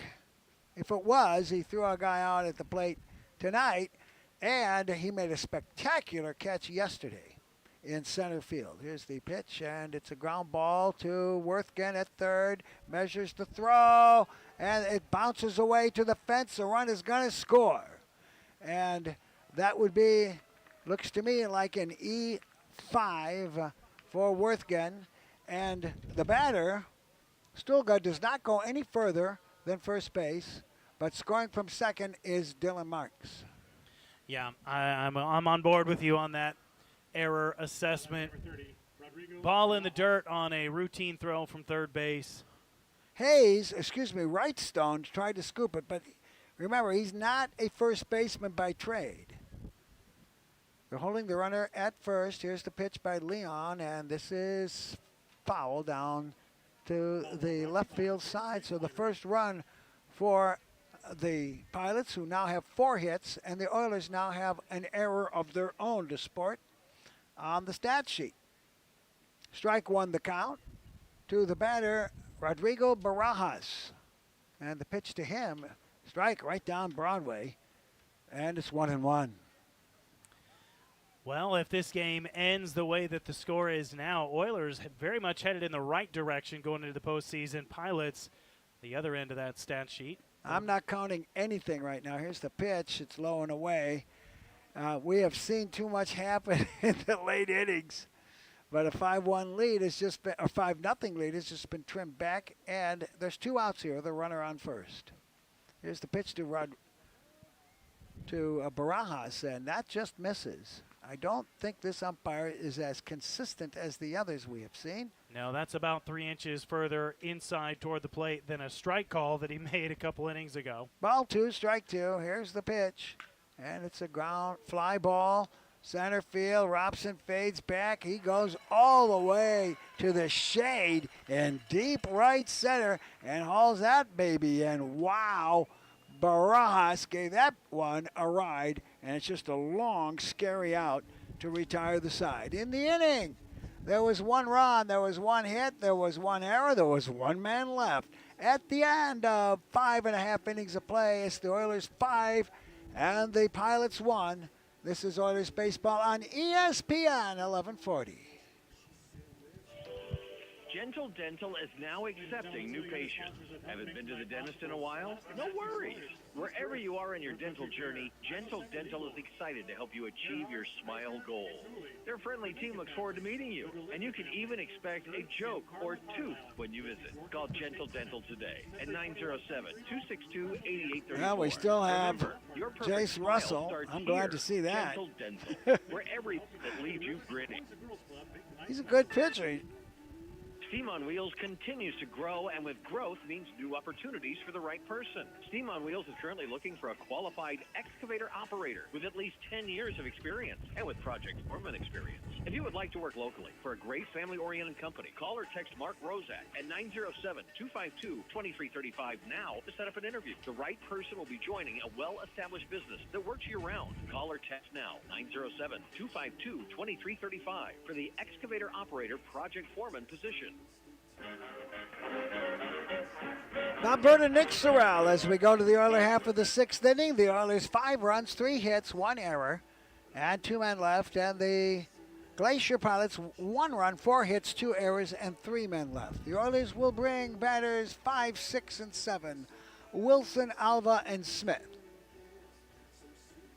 And still on the hill, Jace Russell for the Anchorage Glacier Pilots, the premier franchise in the Alaska League after the after the Fairbanks Goldpanners have left the league. They're still trying to get back in. They warned them when they left the league, you're going to be fined if you want to come back in, and now that's holding them back right now. Well, what I've been told is that they're willing to pay the fine. They're Right. kind of just being stonewalled getting back in by a couple GMs who we won't name right now. Inside to Cole Wilson. The problem, of course, is that it means another long road trip for all the teams in the league. And that's high. That scraped the top of his helmet, apparently. Yep, wow. you can kind of heard the tap. No comments made. Nobody does that on purpose. Not in this league. Hit by a pitch. The other thing is, it means for the Goldpanners, they're going to have to make 3 long road trips. Twice to the Anchorage, Matt Valley area, and certainly one down here. Well, I'm sure the people of Fairbanks would be very happy to have a ABL team back. Andrew Alva takes a slider, and it's a good one. It's a strike one. He has 0 for 2 with a ground out to third and pop to short. We have one on, nobody out here in the early 6th. They lead 5-1, brought to you by the Three Bears. That foul ball brought to you by Everybody Rides Again. Go to 260-3053 for a used car. Don't forget the best shop if you need tires on K Beach Road. They've got great prices. 262-8785. There's a swing and a miss. And just like that, Alva goes down weakly here for 1 out. Braden Smith coming up. Grounded to short and delivered a single that he deserved an RBI, but they gunned him down at the plate. Not Smith, but they gunned down Wilson at the plate. That's low for ball 1. Stulga in right field and in the or center field. Luke Stulga is a tough customer. Here's the ball 1 pitch. That's a slider strike. And it's 1-1. You know, I'm almost wondering if this pitching rotation to this evening is by design.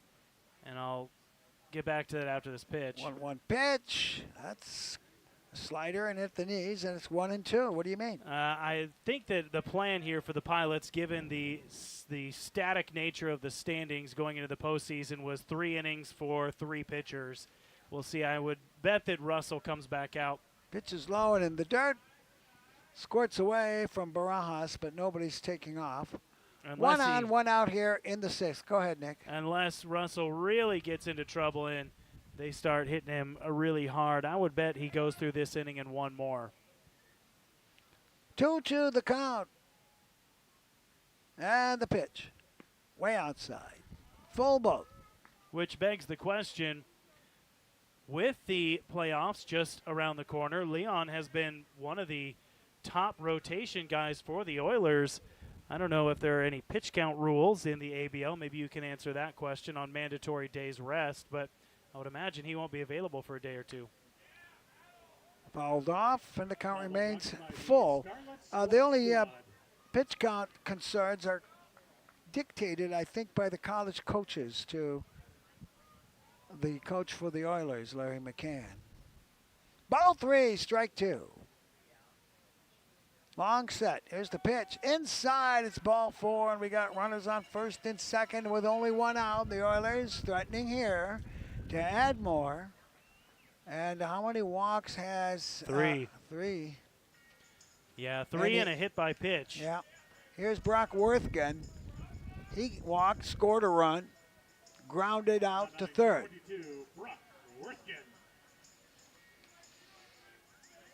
5-1, the Oilers lead here in the bottom of 6. We need to get a run back this inning. Yeah, bump the lead back to 5. Worthgen has grounded out, walked, and scored. Here's the pitch. Inside for ball 1. Well, I'll give Russell this. He's got a lot of movement on the slider, just having a hard time locating the pitches. When he does locate him, he's tough. Yeah. Yeah. Ball 1 the count. Righty on righty matchup. Advantage Russell. Here's the pitch. Ground ball. It's to the 5.5 hole, the left field. They're going to go station to station here. It's the shallow left. Coes has it. Good call all the way. Now the bases are juiced for Seth Wrightstone. And right now, that's going to be interesting. Wrightstone, the exact same line as the man ahead of him, Worthkin. Now batting number 7, Seth. Ground out to the third baseman, a walk and a run scored. Although Worthkin now has the single to add to that. We'll see if Wrightstone can match. Fourth hit for the Oilers. Wrightstone, a walk and a run scored and a ground out. Righty on lefty matchup. The infield is not drawn in. Here's the pitch. Corners are, and it's strike one. Corners are in tight. And with one out, you would expect the middle infielders to remain at double play depth. I would call for a bunt here. I'll tell you why in a minute. Here's the pitch, and he fouls this one up and over. I would call for it simply because, well, maybe he can't bunt. But Wrightstone is a pitcher by trade. He's playing first base today. He has an error. You've got an 0-2 count. The stretch by Jace Russell. Here's the pitch. It's a ground ball up the middle. He stabs it, throws it high. Can he get the double play? He says yes. That's incredible. What a great play by Jace Russell. He went to second base on the comebacker. It was high. And Luke Hefner grabbed it, just barely got the toe down. And then running to first base, they just barely kept the toe down at first base. And the Oilers are stymied here on a double play. It's going to go 1-6-3 to end the sixth inning. No runs. There was one hit, and there were two men left. At the end of six complete, it's 5-1 for the Oilers. This is Oilers Baseball on ESPN. Enough of the silliness, folks. Just kidding, because life's way too short to be serious all the time, right? Now listen up. Dan's Automotive is here to rescue That your was, life. everything went Your right car's for him. acting up, Yeah. Just call 907-420-0416. Phenomenal defensive play by Russell. Their crew Two will men get your left. wheels back on track in A no 0 and a time, 2 and men won't be left too on the silly scoreboard. about it. Dan's Automotive. Correct. Because car Would you- trouble is oh, no laughing I matter. see what you're saying. Except when it is. Dan's Automotive, your road to worry-free driving. Do you have summer toys, but you need the perfect trailer? Closed or enclosed? Need a travel trailer for the camping trip? Daniel and Coco at Alaska Trailer have you covered. Get over there and get the perfect summer trailer. Don't miss your chance to grab a utility trailer. It will also make your life so much easier and more fun. They have lightweight aluminum utility trailers, perfect for your ATVs, landscaping needs, or junk removal projects. You can rent or buy from Alaska Trailer on K Beach Road. Check them out at akhall.com. Locally owned and operated, Alaska Trailer.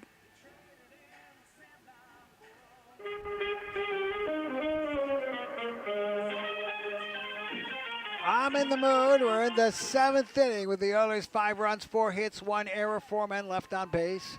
And the Pilots 1 run, 4 hits, 2 errors, and 3 men left.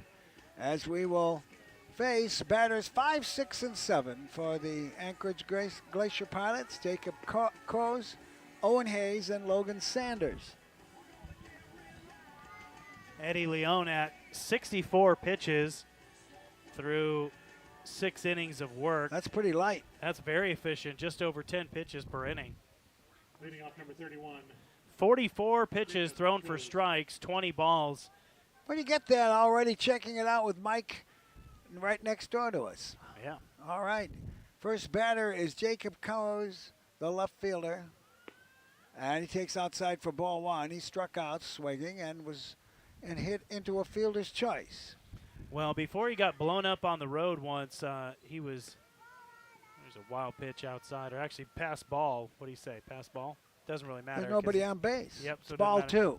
Leon was briefly leading the league in ERA. Looks a little bit nonchalant and lackadaisical with this follow-through. Here's the 2-0, and it's a line drive right to the second baseman, Cole Dawson. Good wood on it, and it's 1 out on an L4. Well, when things are going your way, they're going your way. Even a ball that's well hit by Coes just right at Dawson. Owen Hayes, 0 for 2, grounded to third, flew out to center field, swing and a miss. He was going for the downs on that swing. He was thinking the tree line just past the left field fence. Hayes playing first base. Next pitch is called strike 2. Oilers with Worthington, Soto, Dawson, and Wrightstone. The infield third to first, Wilson, Robson, and Alvo, left, center, and right. And a battery of Leon and Smith. Pitch, low and inside. And it's 1-2. You know, that double play to end the bottom of the 6th inning, a phenomenal defensive play by the pitcher. I thought so. Why don't you review it a little bit? 2-2. Well, it was a chopper that was well over Jace Russell's head, and he climbed the ladder to get it, spun through to second base, or the shortstop. 2-2 pitch, ground ball to the shortstop. Soto one gloves it, throws it high, but the guy, no, he calls him safe, says he did not have the foot on the bag. The throw drew him off, and he had to stab for first, didn't come up with it, and that will be E6 on Soto. Goodness gracious. I'm all the way up here, Bob, but, I mean, he looked like he was a full step away from the bag. 24, Logan Sanders. That was unfortunate. You think the throw pulled him off? Well, it did pull him off, but Wrightstone, I think, seemed like he pretty clearly got his foot back on the bag. He is not a first baseman, and that's part of the problem when you have to play pitchers into position players. Ball 1 to Logan Sanders. 1 on, 1 out here. And a bit of an opening for the Glacier Pilots. Here's the pitch, and it's a foul ball to the left side, and it's 1-1. Soto, despite the throw, did a nice job fielding that ball. Kind of ran a wheel route to get around on that one, so he would have his momentum going straight at first base. Pitch, and Worthington with a tremendous short hop. They try a double play. Worthington took that one on the short hop. He went to second base for the lead runner, and they even had a legitimate chance for a double play there. That was outstanding by Brock Worthington. Yeah, that was phenomenal. Situational awareness, understanding that you have a runner advancing towards second base. You have to charge that ball. You have to play it on the short hop. You can't sit back and wait on it. Because, I mean, in that situation, if you're just trying to get the guy at first, you could almost wait on that one and have an easy throw. Pitch to Sanders, goes dribbling down the third base line. It went off his foot. I thought so. And it's a foul ball. Would have been an infield hit for sure. Very tough call. Sometimes you have to have the base umpires help out the plate umpire who can't. If he doesn't hear it, he's not going to see it. Strike 1 is the count. Runner on first, now 2 outs on that outstanding play by Brock Worthington. The stretch and the pitch inside, and it's 1-1. On first base then, on the fielder's choice, is Logan Sanders. And his brother is at the plate. The stretch and the pitch. Inside again. And it's 2-1. Leon trying to just get out of this inning without giving up any damage. No major threat yet, just the man at first. Ball 2, strike 1, a hitter's count for Troy Sanders, and the pitch, and it's a ground ball up the middle into center field. There'll be no play as it is knocked down partially, and going to third base on it is the lead runner, Logan Sanders. So a fine at bat there by Troy, and the Glacier Pilots are in business here with runners on first and third and 2 out. Petey Soto, a nice effort, diving to his left side. That ball actually took one hop off the line drive and went off his chest out into center field. And the deflection's what allowed Sanders to go to third base. Marcus Sanders at the plate. Here's the pitch. He lets it inside. It's ball 1. That is now the 5th hit for the Pilots. So it's an all Sanders show here. Fielder's choice, single. And now at the plate. Here's the pitch. Fouled to the backstop on the ground, and it's 1-1. Soto is playing a little bit shaded towards third base, a little bit more. Now he's moving back towards the middle of the infield a little bit. Ball 1, strike 1. And here's the pitch. And it's a ground ball, right side. It's a hit. It's going to cause a run to score. And not on his toes is Dawson. And going all the way to third base. There was no excuse for that unless he was hurt. Well, he dove to his left, and the ball deflected off of his glove, and he thought it went out into right field because when he popped up, he turned and looked back at the right, or excuse me, to right field. He looked back toward right field, but the ball had deflected over toward first base. He just didn't see where it went. He's got teammates to yell for him. Yeah. A run is in. It's 5-2 now, and there's runners on the corners. And the leadoff hitter, Dylan Marks, he is 2 for 3. He scored a run. The Pilots are in this game. It's 5-2 now with a 2-out rally for the Pilots. Here's a ground ball and a fly ball into the corner. It's going to be going all the way to the wall. 1 run scores, 2 runs come in. There'll be no play. It's 5-4. As we said, this Dylan Marks is one tough customer, and he just picked up 2 RBIs, and we've got a ball game once again. The Glacier Pilots trailing 5-0 at one point, now made it 5-4. That is really, I would say, the first mistake Eddie Leon has made this game, and now we got pitching coach coming out to have a conversation. I don't think we're getting a pitching change, although there is somebody warming up in the bullpen. So let's review how this inning began with a soft line out to the second baseman. Then there was an error on Soto. Then a fielder's choice and a fine play by Worthgen.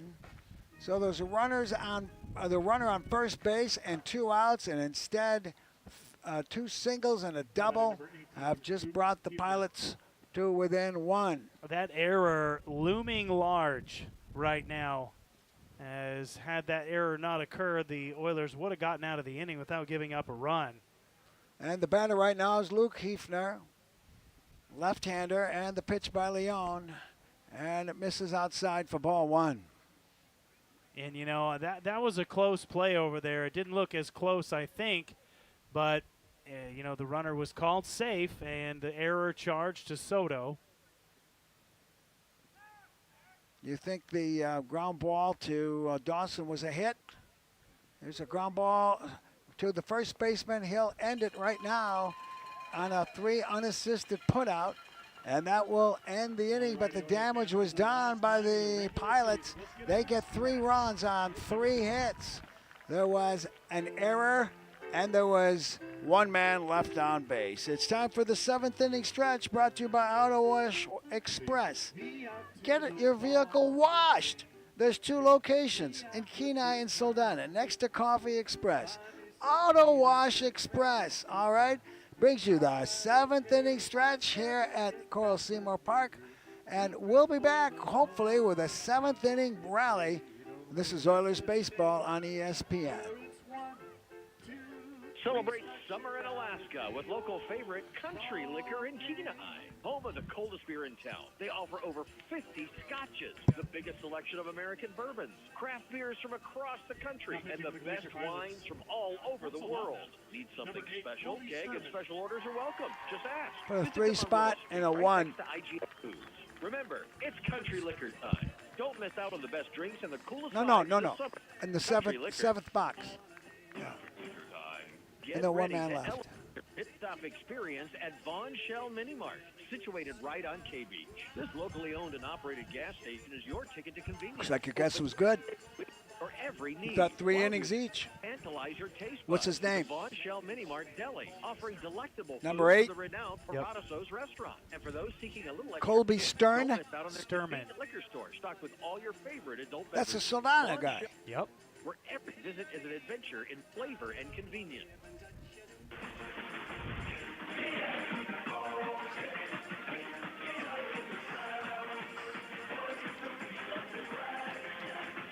Bob Bird and Nick Sorrell, as we are in a nail biter all of a sudden. The Oilers had a 5-0 lead.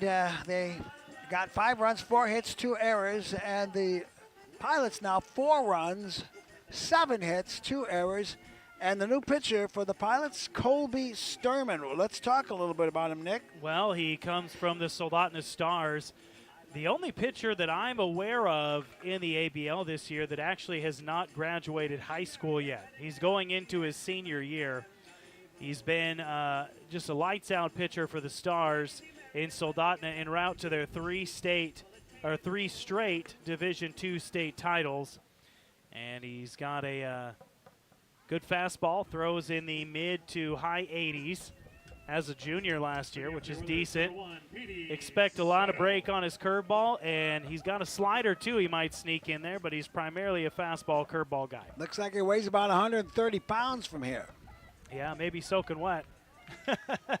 No, he's got good stuff, and he's going to have to contend with the top of the lineup for the Oilers. Soto, Dawson, and Robson.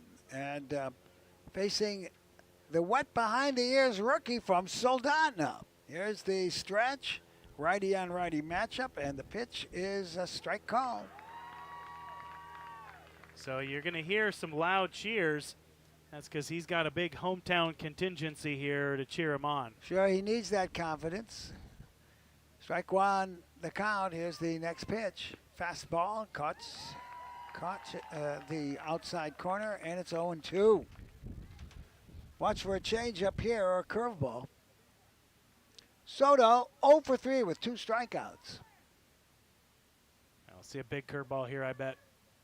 Nope, fastball. Goes down low and away, and it's 1-2. That's good, though. You don't want to be too predictable. Soto flied to left in the first inning. The stretch by Sturman. And the pitch. There's the curveball. Oh, my goodness. I think it fooled the umpire. Yeah, it's got a lot of break. That one looked like it dropped into the zone. Petey Soto may have gotten away with one there. The count is 2-2. Ball 2, strike 2. Here's the pitch by Sturman. Punches him out on the outside corner. No arguments. And Soto was embarrassed pretty much by Sturman in this. That's his 3rd strikeout of the game for Soto. Now batting number 10, Cole. I've got him down 3 strikeouts looking, too, Soto. You got 2 backward Ks, 3 backward Ks, okay. In the meantime, Cole Dawson's coming to the plate. He's 1 for 2. Singled, scored a run, stole a base. Righty on righty matchup. Here's the pitch. Curveball is high and away for ball 1. Marcus Sanders, Luke Hefner, Troy Sanders, and Hayes. The infield third or first. We got to use their first names. Goes Logan Sanders and Stolga. The outfield, left, center, and right for the Pilots. Here's the pitch. Fastball misses outside, and it's 2-0. This is a pretty inconsistent strike zone tonight, Bob. I'll throw in with you there. Ball 2, no strikes. But we are off center here. Here's the next pitch. And that's 3-0. 3-0 is outside.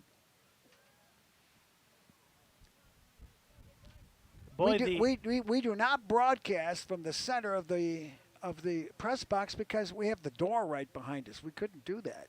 There'd be too much traffic coming in for our broadcast. Ball 3, no strikes. And here's the 3-0. Strike called. Probably at the knees, 3-1. Bit of a delayed strike call. Boy, the Oilers picked a day to go sleeveless, didn't they? Yeah. Almost maybe by design. I don't know, but. I think it was Noah McLean's idea. Oh, really? Yeah. Ball 3, strike 1. Here's the pitch. And it's a line drive. A shortstop with a nifty play makes the throw. No, it's dropped by the first baseman. Now, that's going to be your call as to if the error on the throw because it bounced in and the first baseman had trouble holding on to it. Conventional wisdom is that if it's a ball in the dirt, the error's on the thrower. But that throw was all the way from the grass in left center.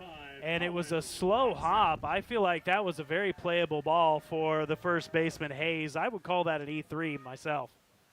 I'd like you to consult the opinion on the far end for the Glacier Pilots at the end of this inning. We'll put it down for E3 for now. 1 on, 1 out here to the batter, Colin Robson. Runner goes, and a hit and run is on, and it is a foul ball down the right field. No, it's fair. The ball went off the glove.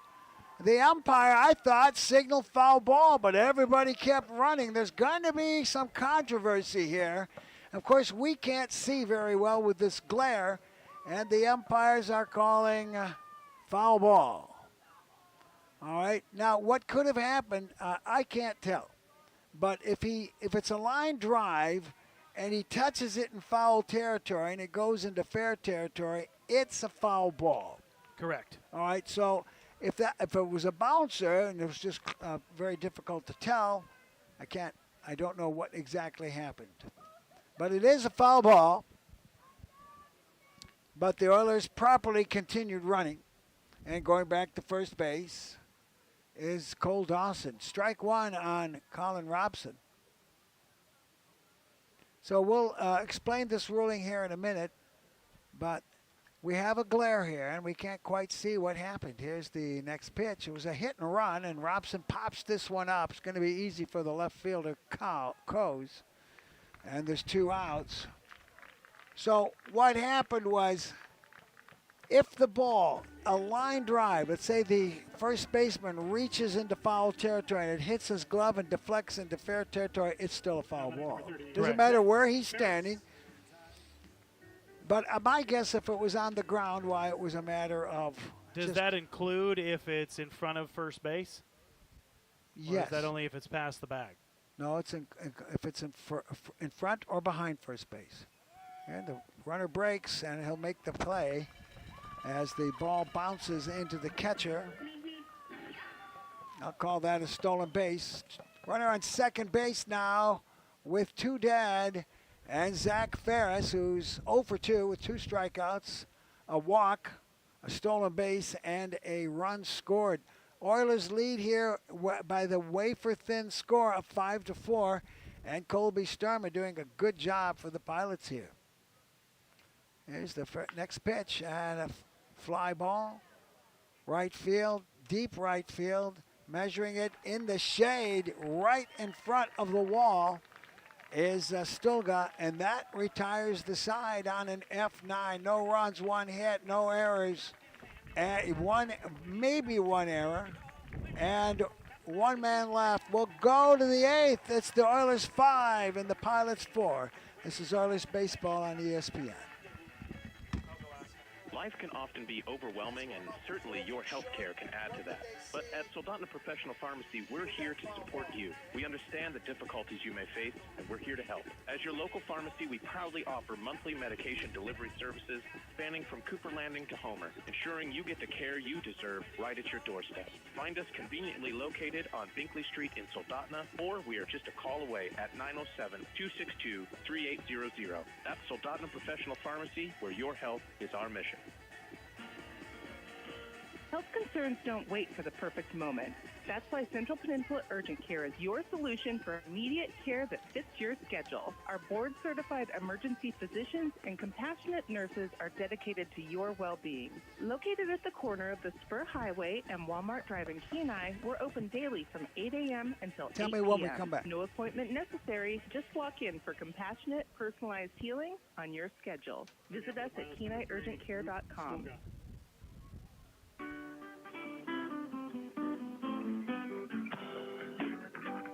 Bob Burden, Nick Sorrell. Tell us, Nick, what was the opinion from the other end of the booth about those plays this last inning?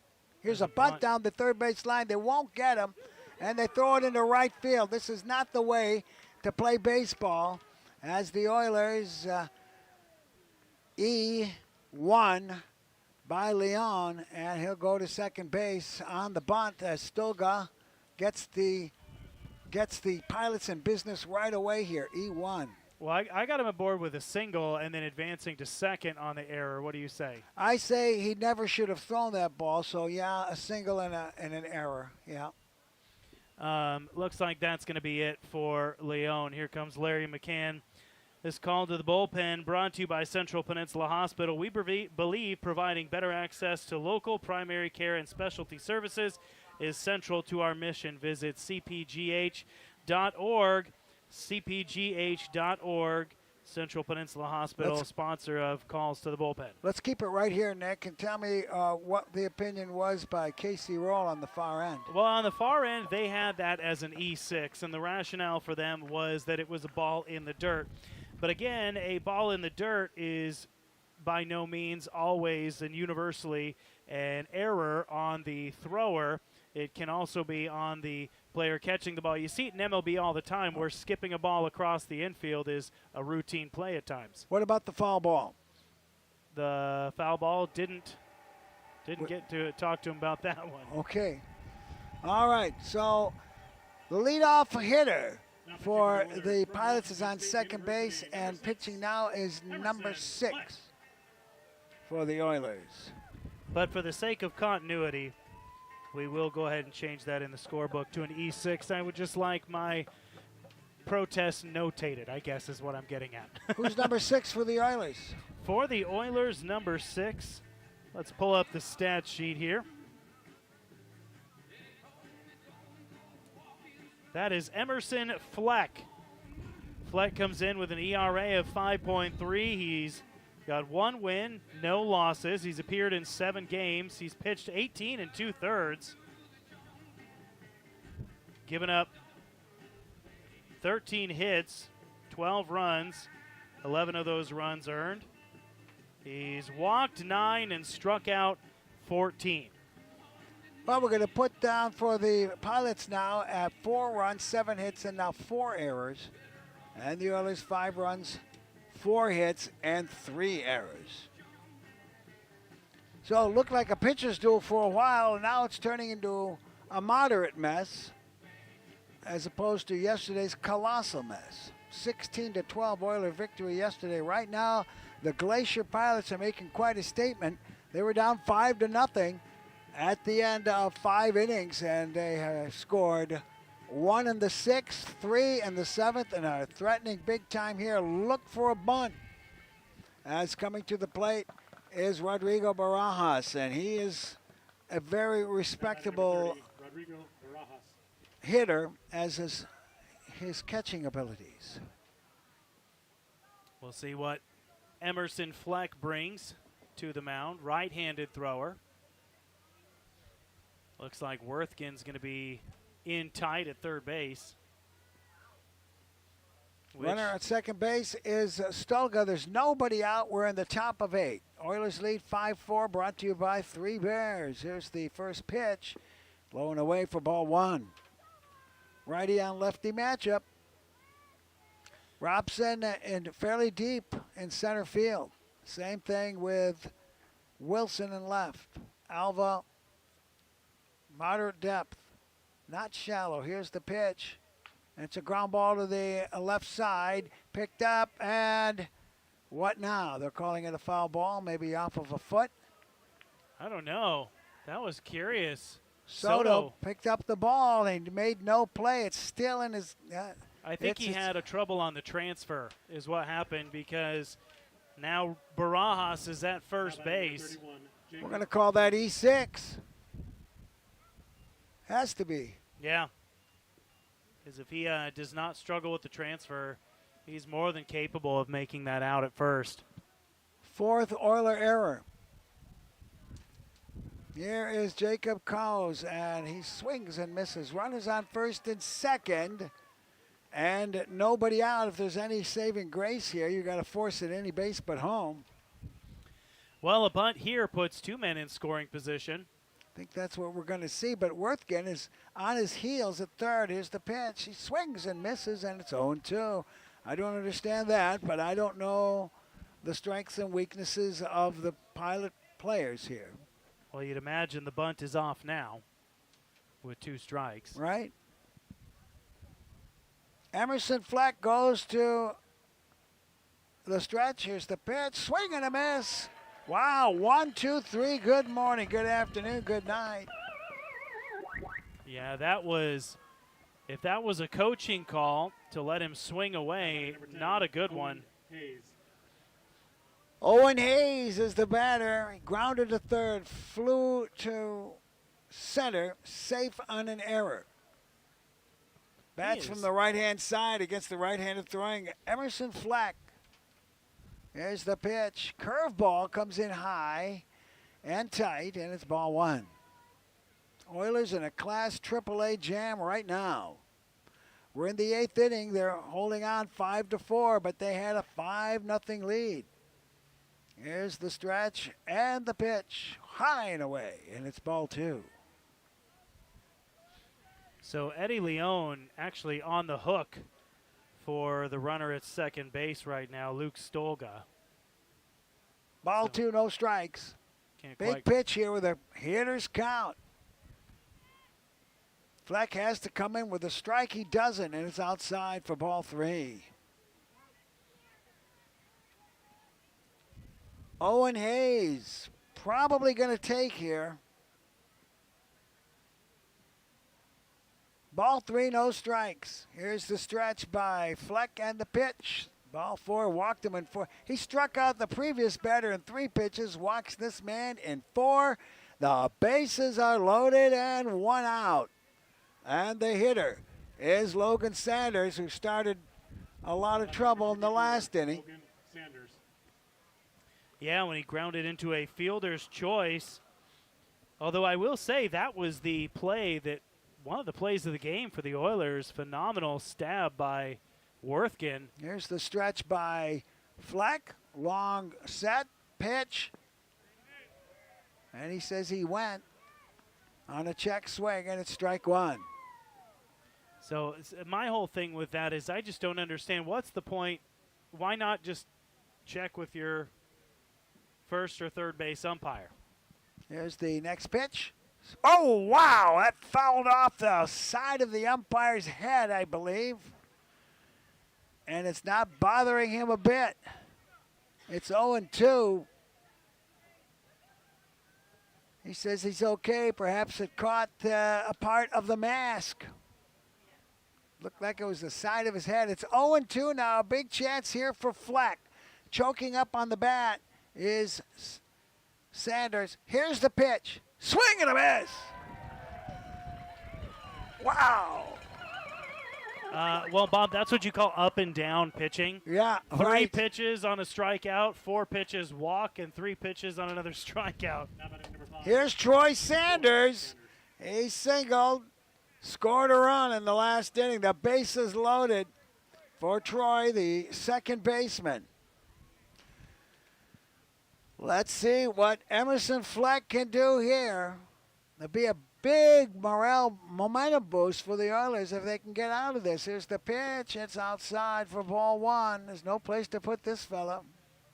Well, if you go by the last 3 at-bats, ball one, not a good sign. Stolga on third. Barajas on second. And Sanders on first. Swing and a miss. Excuse me, Owen Hayes on first. And it's 1-1. Ball one, strike one. The bases loaded. We're in late innings, and the Oilers hanging on by a run. It's 5-4, brought to you by the Three Bears. Grocery store. Here's the pitch. Swing and a miss. He's going for a high heat. He's not fooling around. He wants extra bases. Ball one, strike two. This is the most critical pitch of the game, I think. That was a real unsure swing by Sanders, too. Kind of a shorthanded, choppy swing. The stretch by Fleck. A long pause. Here it comes. And it's popped up right side. It's measured by Dawson. Should be easy. He does. Oh, the Oilers. What a momentum switch this was, as the Pilots had bases loaded and 1 out and failed to score. In the inning, no runs. There was 1 hit, 2 errors, 2 strikeouts, and 3 men left. Well, go to the 8th. The scores: the Oilers 5 and the Pilots 4. Oilers baseball on ESPN. 5, 6, 1, 9, 9. Into sea love and craving convenience? Look no further than TJ Secchi's. Fuel up with quality gas. Stock up on groceries from 6 a.m. to 10 p.m. And grab your favorite drinks from the liquor store from 6 a.m. to 10 p.m. Oh, and did I mention they have fishing licenses too? Whether it's for those Storman's country not gonna items or pitch. relaxing evening, TJ Secchi's has Oh, you wow. covered. It's And the number best part, 36. their friendly stuff always greets you with a smile. Swing by TJ Secchi's today and experience top-notch service and a one-stop Side armor. shop for your needs this summer. Are you one of those people who don't like to wait, have a zillion things on your to-do list, and no time for the DMV? No problem. AK Express, your on-the-go title, tag, and register solution. AK Express is conveniently located on the corner of K Beach and West Poppy Lane next to Everybody Rides Again. They'll have you in and out in as fast as 10 minutes with next to no wait time. AK Express, your Tommy on-the-go Beam. How you spell it? B-E-E-M. 907-260-9501. With an M. Mary. Beam. Well, a new pitcher here brought to you by a call to the bullpen from Central Peninsula Hospital. They believe in providing better access to local primary care and specialty services. It's central to their mission. Visit them at cpgh.org. And let's take a look at the new pitcher. Tommy Beam comes in. Well, let's see here. Well, it was a great job. He's a side armor. A great job by Colby Sturman. He should be proud of what he did. Absolutely. Yeah. Beam with a 4.24 ERA, record of 2 wins, 2 losses. He's appeared in 9 games. He's pitched 23 and a third innings, giving up 23 hits, 12 runs, 11 earned. He has walked 7 and struck out 20. He's a pencil out there, skinny and tall. And he's got a fireball sidearm. We'll see if he keeps it under control as the Oilers will bring batters 5, 6, and 7. Cole Wilson, Andrew Alva, and Braden Smith. We need an insurance run. Big time. See if there's anybody grinding away in the bullpen for the Oilers. Looks like maybe one. All right, the batter is Cole Wilson. We'll get him's line here in a minute, and he swings and misses for strike 1. Wilson grounded to short, safe on an air gun down at the plate from right field, and hit by a pitch. So he is 0 for 2. And the pitch by Beam. That comes in on a sidearm slider, and it's 0-2 right away. You've got that kind of a lanky reach, and you're throwing practically from third base. You're gonna, if you can put them in the strike zone, you're gonna fool a lot of batters. Here's the pitch, swing and a miss. Didn't take him long. 3 pitches. Wow. Well, you saw by his strikeout walk ratio, 20-7 respectively, make it now 21 and 7. Alva had a great game yesterday. He's 0 for 3 today with a ground out to third, a pop to short, and a strikeout. And the first pitch by Beam, and he flies this one foul. And it's brought to you by Everybody Rides Again. Give them a call, 260-3053, corner of K Beach and Poppy Lane. Strike 1 the count. This guy's throwing nothing but strikes. Here's the next pitch, inside, and it's 1-1. So the final line on Eddie Leon for the Oilers, 7+ innings pitched. He allowed 8 hits, 4 runs, 3 earned, didn't walk anybody, and struck out 3. Next pitch is dirty, and it's 2-1. Ball 2, strike 1. Long shadows now here at Coral Seymour Park on a beautiful day.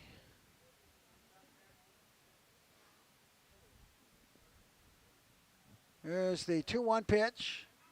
That's a called strike, and it's 2-2.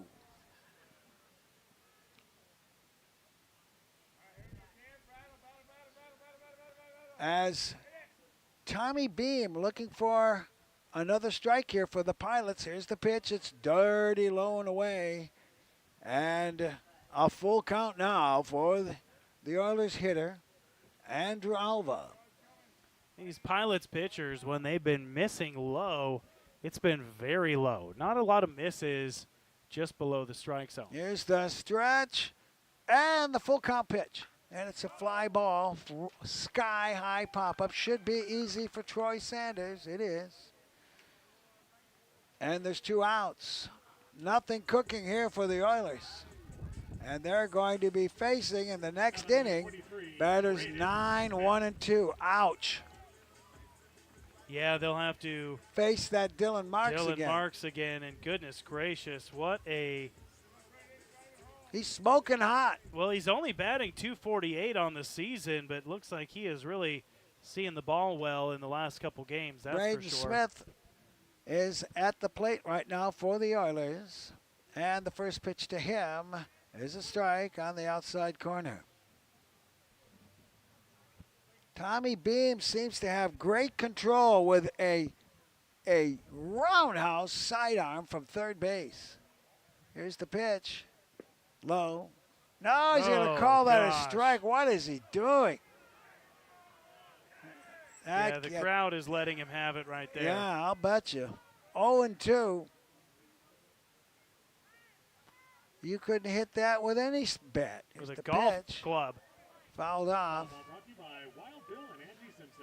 Yeah, that was nowhere near the strike The best zone. shop before you order your tires anywhere else. Check them out at the best shop in K Beach, your tire store, 262-8785. It's 0-2 here with 2 outs in the bottom of the 8th, and the Oilers lead 5-4. Here's the pitch, and he grounds this one foul.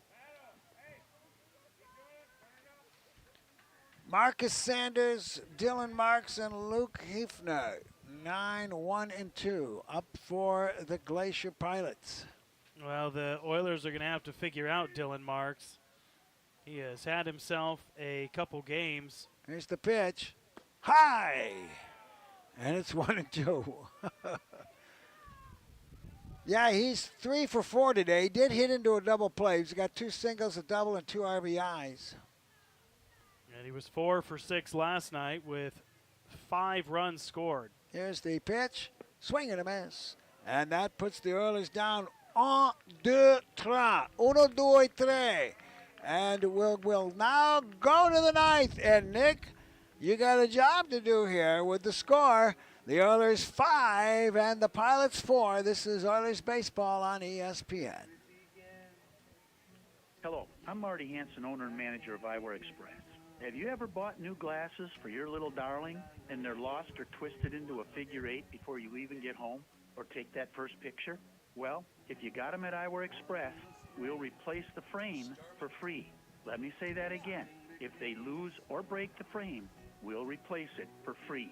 So relax and expect the best from Eyewear Express in the Peninsula Center Mall, Soldotna, 260-9199. Hello, this is Dr. Shane Rawls, Director of Psychiatry at PCHS. As a psychiatrist, I'm a medical doctor that specializes in diagnosing and treating mental health disorders. Here at PCHS, I work with a team of psychiatric providers aiming to meet the mental health needs across the Kenai Peninsula. Whether it's management for depression, anxiety, or any other mental health challenge, we strive to listen, understand, and offer personalized treatment plans to help achieve greater well-being and quality of life. Call 907-262-3119 to schedule. Peninsula Community Health Services, health care for all.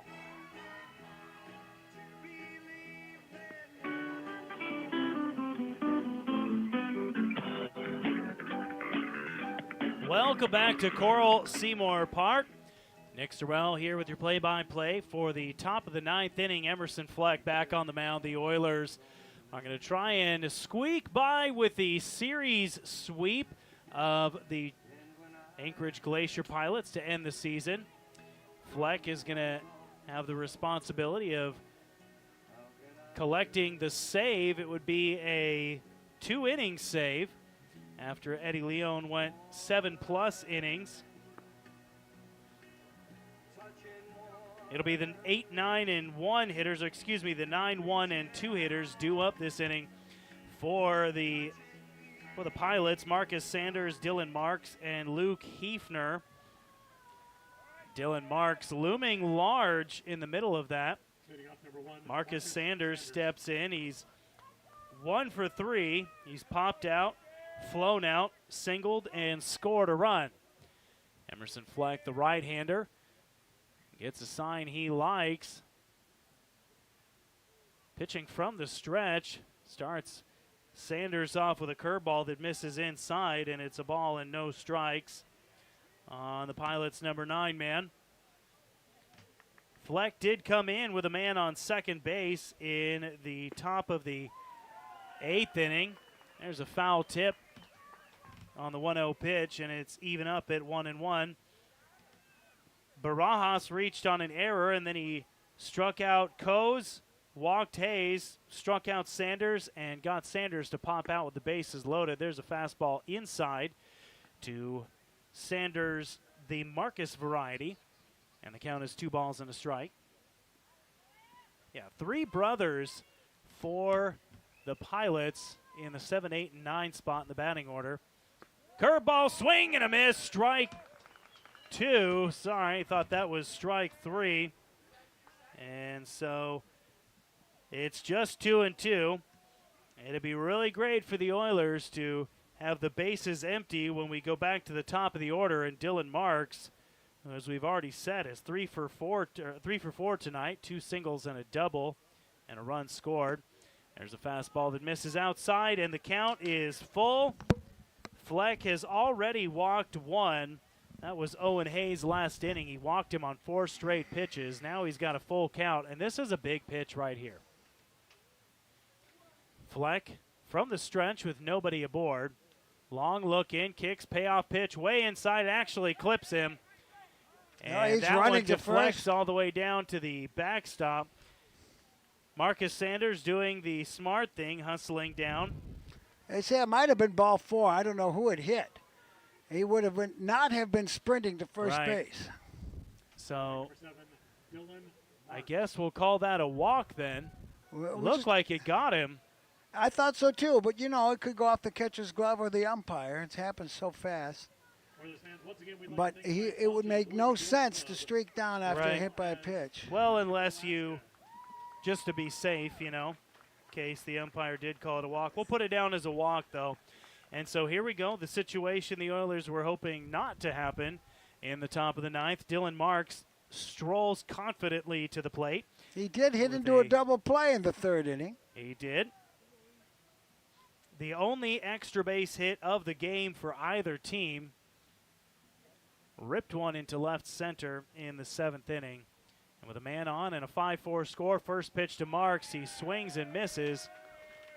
And it's no balls and a strike to the Pilots' leadoff man. Every time he's been on base, he's gotten at least to second base. Fleck holds the ball for a long time. Runner does not go, and there's another swing and a miss at a breaking ball. And Fleck way ahead in the count here, going right after Dylan Marks. That's what you're going to have to do with a man aboard, though, in a 1-run game. Runner on first base is Marcus Sanders, walked to lead off the inning. 0-2 count. Here's the pitch. Way inside, ball 1. Fleck came in the 8th inning, pitched a full inning of work, although he did inherit a runner on second base. Left the bases loaded. One of the bigger moments of the game to end the 8th inning, or top of the 8th. Swing and a miss, strike 3, no foul ball. That looked like it was a swing and a miss. Count remains 0-2. Runner was going. Sanders will have to go back to first base. Sanders had that base stolen. He did. That foul ball brought to you by Everybody Rides Again. If you need a used vehicle and you have no credit or bad credit, no problem. Your job and a small down payment is all you need. Give them a call today, 907-260-3053. Count remains 1 ball, 2 strikes. A check of the runner by Fleck. He throws over, but Marcus Sanders slides back in easily.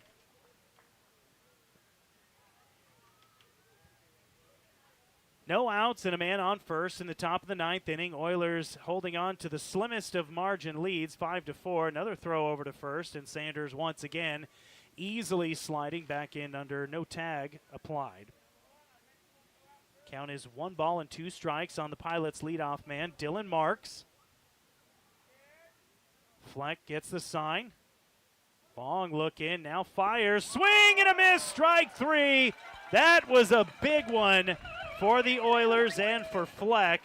First out of the inning, and that is the first time that Marks has been retired on a strikeout in a few games. I think that was an off-speed pitch. Yep. And that'll We're bring not out of the woods at all now, though, No. with Hefner coming up. I would expect Sanders to go early in this one, especially if we get a 1 or 2 ball count. Luke Hefner is the batter, left-hander. Looks at a ball off the plate.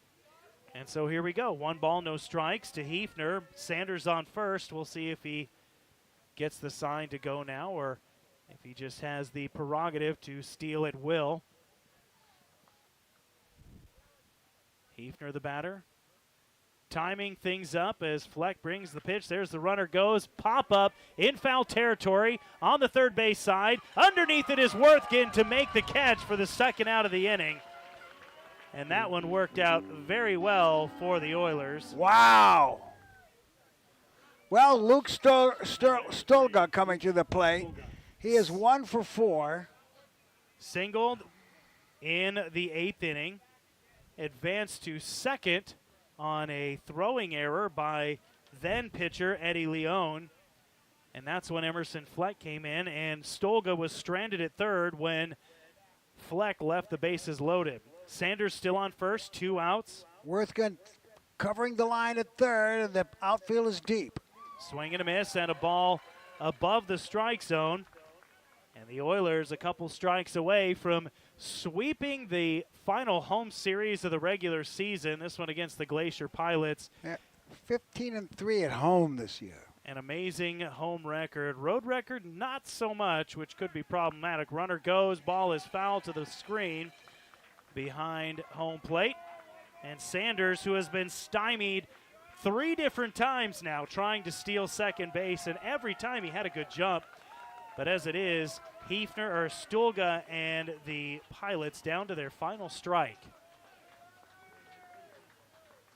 5-4 is the score. In the top of the 9th inning, Emerson Fleck on the mound trying to seal this one for the Oilers. Breaking ball way high, and that will allow Sanders to scamper down, really saunter down to second base. That is a critical wild pitch because now they have a runner in scoring position. And you got to believe that they will not leave that one on the base paths. If there's a ball hit into the outfield, Stolga will probably be trying to score. Now Robson comes in from center field, and so does the right fielder. Yep, outfield. Alva. Here's the pitch. Runner goes, and it's a ball base hit into left field down the line. The run comes in to score. It's tied. The throw for second base is airmailed. Fortunately, Wrightstone backs it up from first, and this game is tied on an RBI single by Luke Stolga in the top of the 9th inning. Sanders coming in to score. That's a double. And when you consider they were down to their last strike, that was critical. Clutch hitting. And so was that wild pitch. And now they got a runner on scoring position right now to take the lead with Barajas. Yep, Rodrigo Barajas at the plate, and he lifts this one deep toward right center field on his horse, and running to make the catch in the alley is Colin Robson. That will retire the side, but timely hitting by the Pilots, unfortunate for the Oilers. The Pilots tie it with 4 unanswered runs after they trailed 5-0, and we go to the bottom of the 9th inning, score tied at 5. Oilers and Pilots, you're listening on ESPN Radio. When you've been involved in an accident or suffered at the hands of someone else's negligence, we can help The Pilots were happy to have Sturman come up. so we can add value to your case. This is a small All right, we got to community. get We the, wanna give me make the box sure score. our Let me slide community behind you. members are taken care of. We offer free consults to help you determine what insurances might be available to provide a full and fair recovery for you and whether we can add value to your case. Call us at Earhart, Elsner, and Cooley to schedule a free consult. 907-283-2876. Hello, I'm Marty Hansen, owner and manager of Eyewear Express. Have you ever bought new glasses for your little darling and they're lost or twisted into a figure 8 before you even get home or take that first picture? Well, if you got them at Eyewear Express, we'll replace the frame for free. Let me say that again. If they lose or break the frame, we'll replace it for free. So relax. and expect the best from Eyewear Express in the Peninsula Center Mall, Soldotna, 260-9199. Discover the care you deserve at Soldotna Professional Pharmacy. We're your community partner in health. Remember, we offer free monthly delivery to your doorstep. It's our free MedSync If we don't program. score this Allow inning, our you staff take to the refill your entire medications 10th. and solve issues And then before if we they go happen. into Our expert overtime, pharmacists I'll do are that. always here to address Sure. any concerns. Find us at the corner of Binkley and Marydale or call 907-262-3800. At Soldotna Professional Pharmacy, your well-being is our priority. That's Soldotna Professional Pharmacy, where your health is our mission.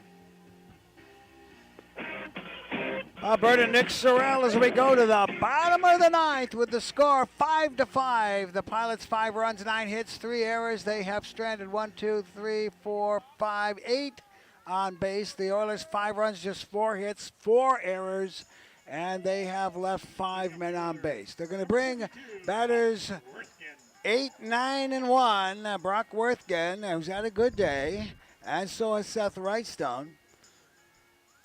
Tommy Beam back on the mound for the Pilots. Struck out 2 in 1 inning of work in the bottom of the 8th. Worthgen's 1 for 2. He's got a walk and a single. The first pitch to him is outside for ball 1.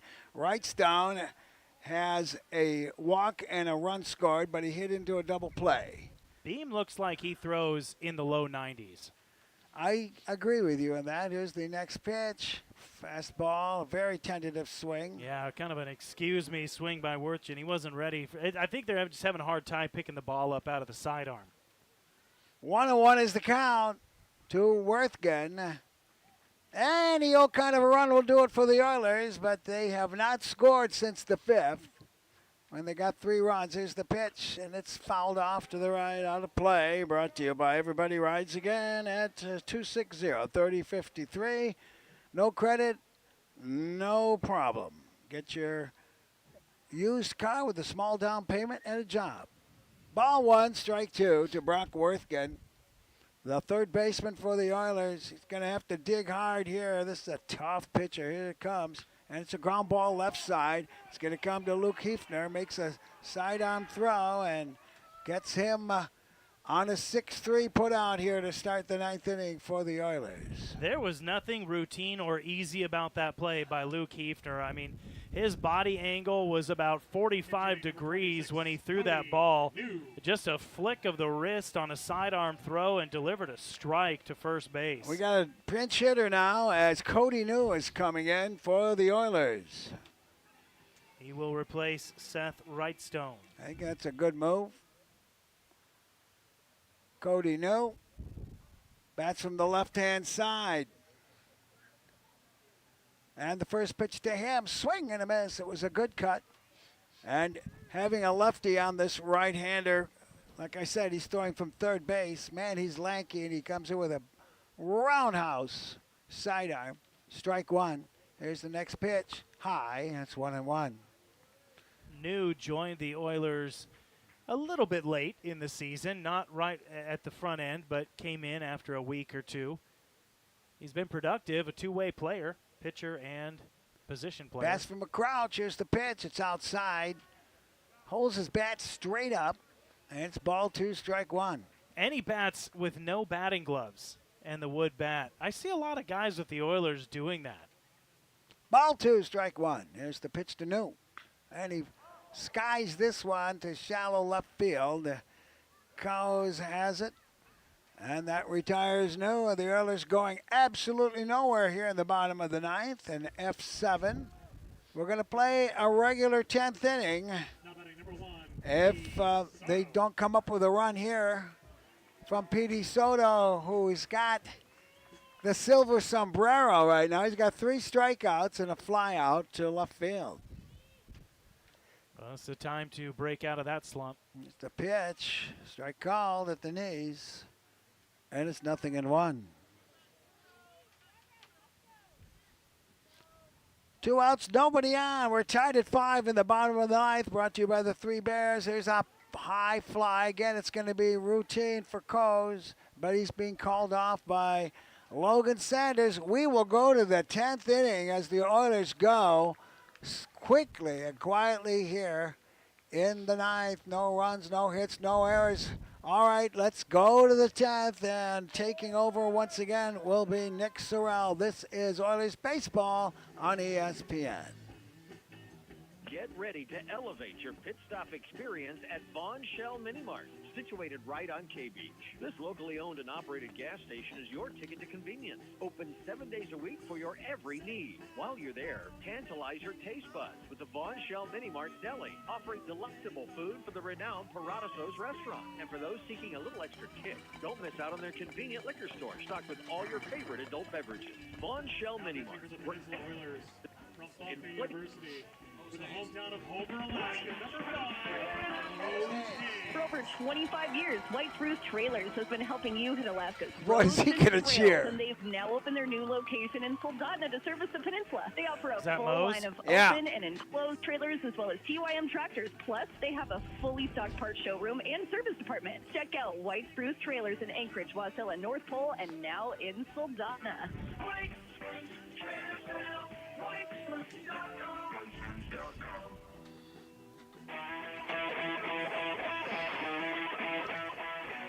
Welcome back to Coral Seymour Park. We head to extra innings in the last game of the regular season for the Oilers. Mose Hayes, the hometown kid, on the mound for the Peninsula Oilers. Well, that's funny because he's from Homer, but Soldotna's Colby Sturman is for the Pilots tonight. So yeah, I guess we can say we've got the Homertown kid for the Oilers and the hometown kid for the opposition. That'll work. And boy, did Mose Hayes get a cheer here from the fans. Oh, they love him here. And I have to say, of all the games that I have called this season, this is the most fans I have seen in attendance for the Oilers yet. The grandstand's almost full. And not only are the home bleachers nearly full as well, but the visiting bleachers very full. I feel like that's a lot of Sturman fans over there in the visiting bleachers. Well, though. that's the Sun Worshippers bleachers, too. So. They are getting a face full of raw over there, that's for sure. Sun has been slowly working its way toward past the right field foul pole and off over the parking lot now. 5, 6, and 7 coming to the plate here in the 10th inning for the Pilots. Number 31. That would be Jacob Coase, Owen Hayes, and Logan Sanders. Coase right now sitting at 0 for 4. He's struck out twice, grounded into a fielder's choice, and lined out to the second baseman.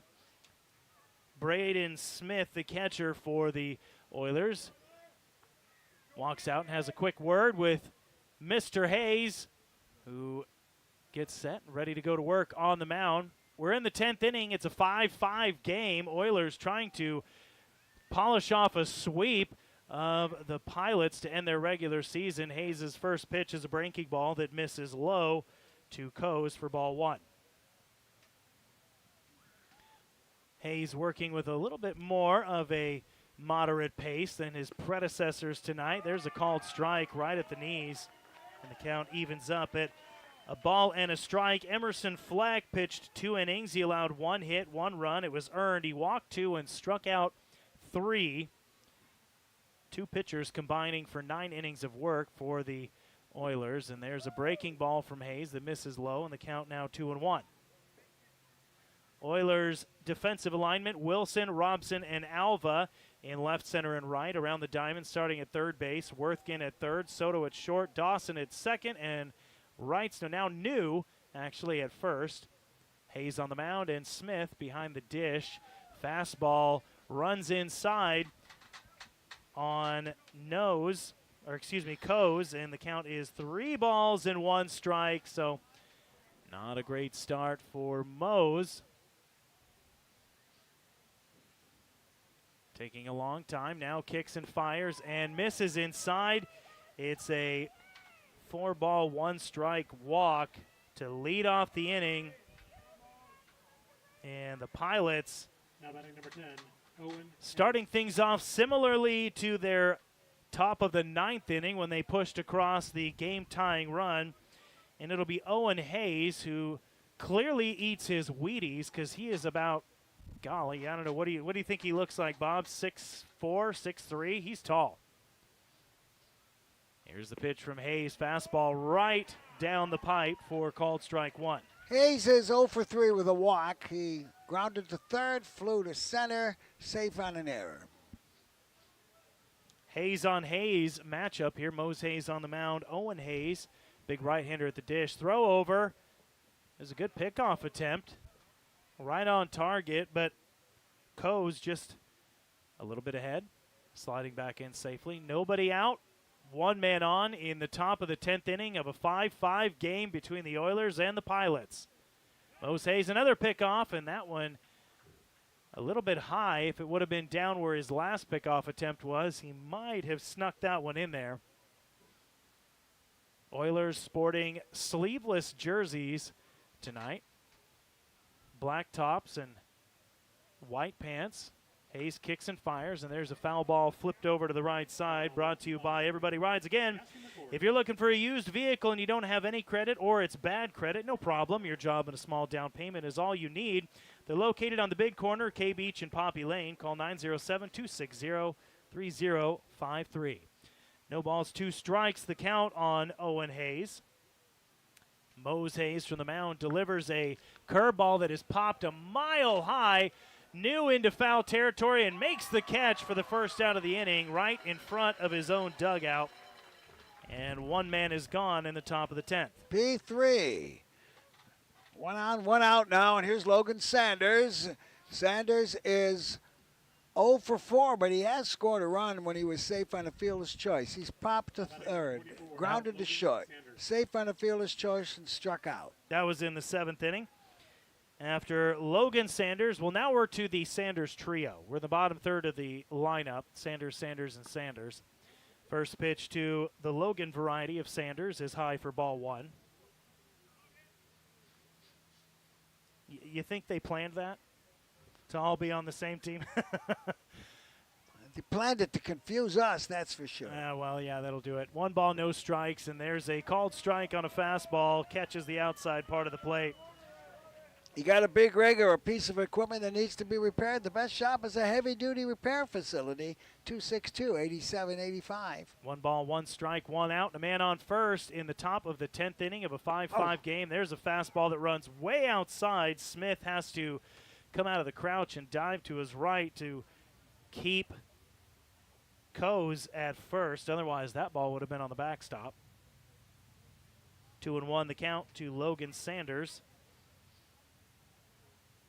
Mose Hayes sets his feet, kicks, fires, and a big swing and a miss by Logan Sanders, who was trying to put the Pilots up by 2 with that swing.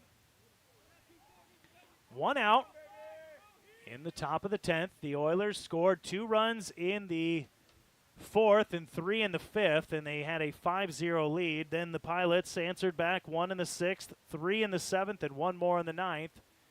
Oof. And there's a fastball outside. Hayes having a hard time locating on the outside corner, and the count is now full. A walk here puts men on first and second with 1 out. Infield at normal depth. The right-hander fires, and a swing and a miss at a terrible pitch to swing and miss at. It bounced in. Sanders actually had to take a step backward to swing at that one. You know what that tells me, Bob, is he had made up his mind that he was going to swing before that ball left. Well, I don't blame him for deciding that, because you got to figure Hayes is going to come in with a strike. There's 2 dead now here in the top of the 10th. That'll bring up Troy Sanders, who is 1 for 4, singled and scored earlier in the game, and he lifts this one high over the infield. Dawson coming in on the infield grass, makes the catch to retire the side, and we go to the bottom of the 10th inning. The Oilers are going to try to walk this one off in extra innings against the Pilots. It's 5-5 after 9.5. You're listening to Oilers baseball on ESPN Radio. Are you a high school junior or a senior who wants to get a head start on your college career? The Jumpstart program at Kenai Peninsula College is for you. Thanks to the Kenai Peninsula Borough, students who participate in the Jumpstart program save $156 per college credit up to their first 30 credits. Call 907-262-0330 for more we still got this information. Get in contact with jerk Peninsula on the mound. He is good. Oh, Beam, yeah. He's Smile with Ridgeway Family Dentistry. He hasn't done anything against him. $199 for a new patient bundle. Uncover the benefits of a dental exam and x-rays, cleaning not included, during this limited time offer. Why Ridgeway? With over 240 positive reviews, they've been dedicated to treating patients of all ages in the Sylvania community at the Kenai Peninsula since 1990. Experience premium dental care. Dawson, Robson, and Ferris. Led by Dr. David Richburg. Elevate your oral health journey. Schedule a consultation today at Ridgeway Family Dentistry, where satisfaction meets a healthy smile. Hey guys, the fish are running, but that's not the only thing that can swim upstream. You have 200 million swimmers lined up and ready to roll every single time. If you've been considering a vasectomy, We got to come back, Caleb. Just cut it off and bring it back. with little or no discomfort. Welcome back to Oilers baseball. Oilers heading to the bottom in the 10th inning in a tie ball game. They're going to try and walk this one off against the Pilots, but they're going to have to deal with Tommy Beam, who's been lights out since he came in the 8th inning. A bunt by the leadoff man. It's going to be a close play, and he's out. That was Cole Dawson. Tried to bunt himself aboard and sneak one in there, but smart play, but it was right up the middle to the pitcher. A 1-3 put out, and the Oilers on one pitch have one man down. Colin Robson. Well, I say go for broke. This is the kid to do it. He's got power to right field. I think bunting was a great idea, but it wasn't placed well. First pitch to Robson is a fastball right there. If there was a pitch to drive, that was probably the one. We'll see if he gets another one as juicy as that. Count is 0-1 on the Oilers center fielder. A one pitch is outside. Count evens up at a ball and a strike. Now, if we are still tied after 10 innings, we go to sudden death, a new rule implemented in the Alaska Baseball League last year where the home team designates whether they would like to be offense or defense. Here's the 1-1 pitch. That's outside as well. It's 2 balls and a strike. If they opt for defense, the Pilots would be spotted a runner at first base, and they have 3 outs to bring that runner in. If they fail to, then the Oilers are credited with the win. There's a fastball that was actually a slider that missed up high. And now 3 balls and 1 strike, a hitter's count to Colin Robson. We'll see if the Oilers slugger gets something to drive. Here's the pitch, and he does, but that one is lifted high and out of play and over the bullpen on the left side, and the count is now full. Well, he was trying to walk it off right there. 1 out, nobody on in the bottom of the 10th inning. Oilers and Pilots tied at 5. Payoff pitch, and that one is also fouled off to the left side. Tough pitch, threw it right on his fist, and he bad-handled it foul. Yeah, that's not an easy pitch to inside out when it's in on your fist. Just foul it off. So Robson stays alive. He'll see his 7th pitch of the at-bat. Payoff pitch again, and it's just barely tapped. Foul back to the backstop. And Robson fighting for the Oilers here in the bottom of the 10th. The Pilots with 5 runs on 9 hits and 3 errors. The Oilers 5 runs on 4 hits and 4 errors. So it started off a prettier game, ended up a little uglier. There's a chopper right back up the middle. Charging in from short is Hefner, and the throw is in time. And Robson is retired, and the crowd letting the first base umpire hear their displeasure on the bang-bang play at first base. There's bang-bang. Could have gone either way. And it's a great play because that was a jackrabbit bounce, and that was to Robson's advantage. Yeah, Hefner having to charge in on full sprint. So credit the shortstop for the Pilots for that one. Beam has now retired 8 straight. And the first pitch to Zach Ferris is in there for a called strike. If Ferris is able to reach, Cole Wilson would be the batter. Here's the 0-1 pitch to Ferris, and that one is a called strike at the top of the zone. Is it too far off my radar to say you didn't like that call? I didn't say a word. No. Nothing in 2 outs, nobody aboard, and there's a swing and a miss, strike 3. Down goes Ferris, and so we head into sudden death. Bob Bird on the mic. When we come back, you're listening to Oilers Baseball. Game tied up at 5 on ESPN Radio. Celebrate summer It's in a Alaska guarantee. with Just play one Country ad and Liquor then in bring it back, Kentucky. please, Home Caleb. of the coldest beer in town. They offer over 50 pitches, the biggest selection of American bourbons, craft beers from across the country, and the best wines all over the Put it world. to 0. Need something special? Keg and special orders are welcome. Just ask. Visit them on Willow Street, right next to IGA Foods. Remember, it's Country Liquor time. Don't miss out on the best drinks and the coolest vibes this summer at Country Liquor.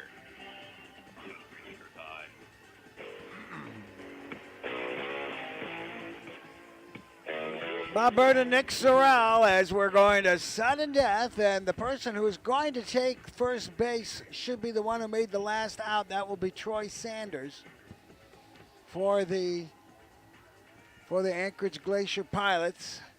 And it will be. Yeah, not in a million years would I think the Oilers wanted to go up another inning against Tommy Beam the way he's pitching, so they take defense here. Now, to understand this once again, as Nick did perfectly explain it, in sudden death, we're playing defense. And the Pilots get a runner on first base, and they can get him around, they win the game. And we've won 2 sudden death games, I think, this year. One here at home and one on the road. Yeah, both of their sudden death games they've won. No, they've won 2 sudden death games here at Oilers Both Field. were here, okay. And I'm not sure if they had one on the road or not. I don't think so. The nail biter came in the first of a 4-game winning streak against the Miners, and Hayes went, 7 innings. Well, he's going to try and go for 2 innings pitched here. All right, we're going to have on first base then, Troy Sanders. That's going to be 9-1-2. Holy smokes. We're going to face Dylan Marks again. Marcus Sanders, Dylan Marks, and Luke Hefner. Tough customers. Here comes, might be a pinch hitter, and this is number 19. Who is that? Well, let's look it up and we'll see. Pinch hitter coming up, Rico. Rico hitting for Sanders here to lead off the 11th inning and sudden death overtime. Bo Rico. He's a left-hander against the right-handed Mose Hayes. It's a throw to first. He's back in time. Rico hitting .224 on the season with, let's see here, 5 RBIs. Here's the stretch by Mose Hayes. Yet to deliver a pitch. The show bunt, it's a dandy. It goes right out in front. The catcher has it. He's going to have to hustle. He's got it. He makes the 2-3 put out.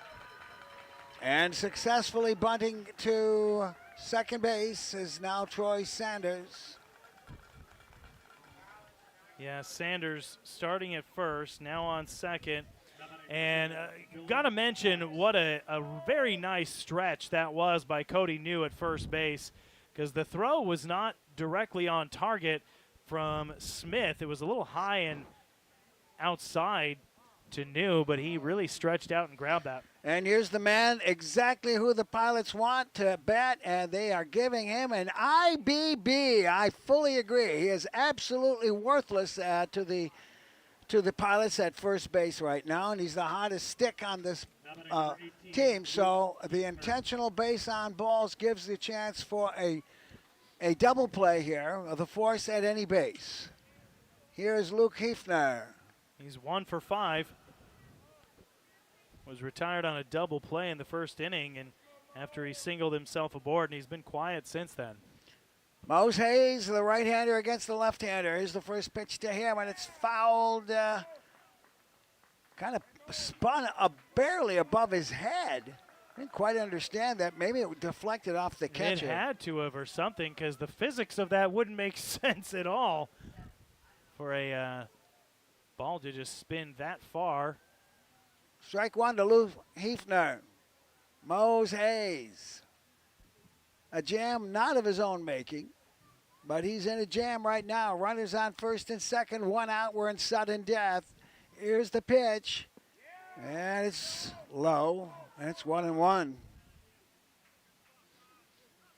On second base, then, is Troy Sanders. At first is Dylan Marks.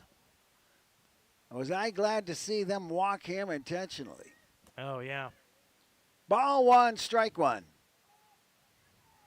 There's no chance for the Oilers in the bottom of the inning. Swing and a miss.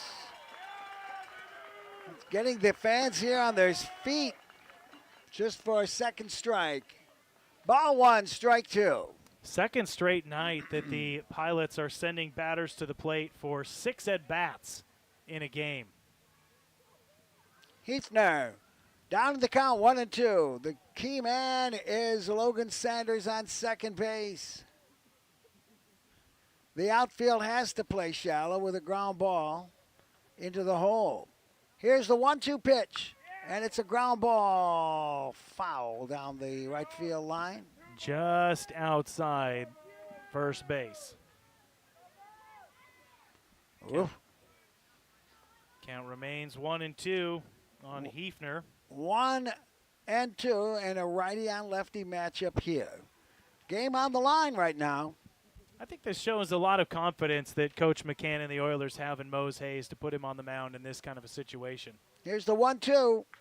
Fouled, could be playable. It's going to drift off right into the beer garden, and that'll maybe break one of the tap levers. And the count remains at 1-2. That's one name they would go by, I imagine. just run over there and open your mouth. Yeah. Ball one, strike two. Anything can happen right now in sudden death at any moment. A tough batter and a tough pitcher. Here's the 1-2. Fastball fouled off again. It's going to go just out of play. And one of the bleacher creatures tried. They're going to be charged for an error. See, I'm an advocate for. I'd like to see some new, interesting kind of enhance the fun rules like the Savannah Bananas, where if a fan catches a foul ball at a home game, that's an out. We'll talk about that over the hot stove this winter. Ball one, strike two. Here's the pitch. Swing and a miss. There are two dead now. But the game is far from over. There's Luke Stulga. He struck out, grounded to third, safe on an error, singled, and doubled with an RBI in the ninth. So this is the critical moment for the Oilers. Maybe the out. No, I wouldn't have walked him either, because a wild pitch would bring a guy in from third. Oh, yeah, absolutely. Stulga coming to bat for the third time in 4 innings. I think that means that you've been effective at the plate over the last few. Righty on righty matchup. We're in sudden death in the 11th inning here in the Alaska Baseball League. The last game of the regular season. Here's the pitch by Mose Hayes. It's a fly ball. It's going to be easy for Robson. The Oilers are going to win it. They have. They have swept the Anchorage Glacier Pilots 7 games in a row. They have won. The Pilots 11 losing 11 in a row. And that will end it here in sudden death. And F8 to retire the side. We'll be back with the post-game show brought to you by Peninsula Community Health Services, supporting your health, offering medical, dental, eye care, and behavioral health services. You give them a call at 262-3119, 262-3119, or go online at pchsak.org. This is Oilers Baseball on ESPN. When you've been involved in a car accident, getting healthy is the most important thing. Having an advocate that can go out and get a full and fair recovery for you should not be something that you have to worry about. When people have been injured and suffered catastrophic injury or huge medical bills, other insurance come and try to reduce your recovery. It's imperative to have someone that knows how to fight with the insurance adjusters look out for your interests. At Earhart, Elsner & Cooley, we want to add value to your case to ensure a maximal, fair recovery. Hello, I'm Marty Hansen, owner and manager of Eyewear Express. Have you ever bought new glasses for your little darling and they're lost or twisted into a figure eight before you even get home or take that first picture? Well, if you got them at Eyewear Express... Are you getting the post-game show? The frame. Oh, we'll do it together. Let me say that again.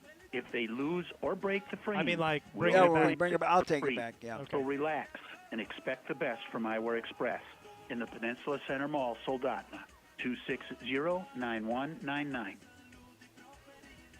Are you working? Oh, bring it back, Caleb. Or other loss? You've probably heard that you should bury your.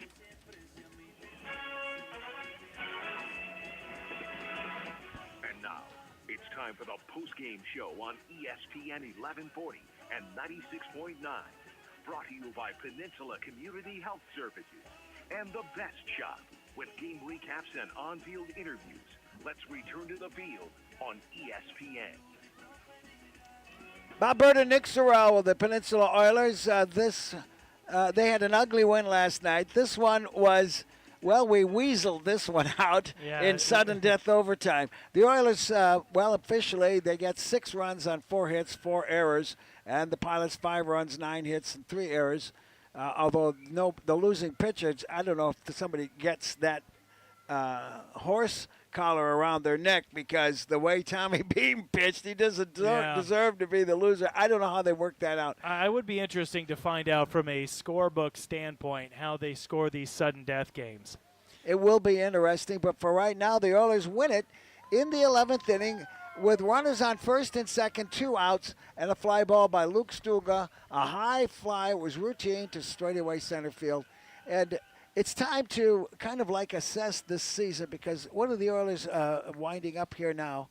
I believe 23-17. I think you're correct. I'm going to pull up the standings as we're talking.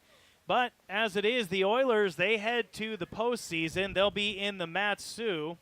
Yeah, their final standings here, 23-17. You're correct. But they will face the Miners this coming Saturday in the first round of the ABL playoffs.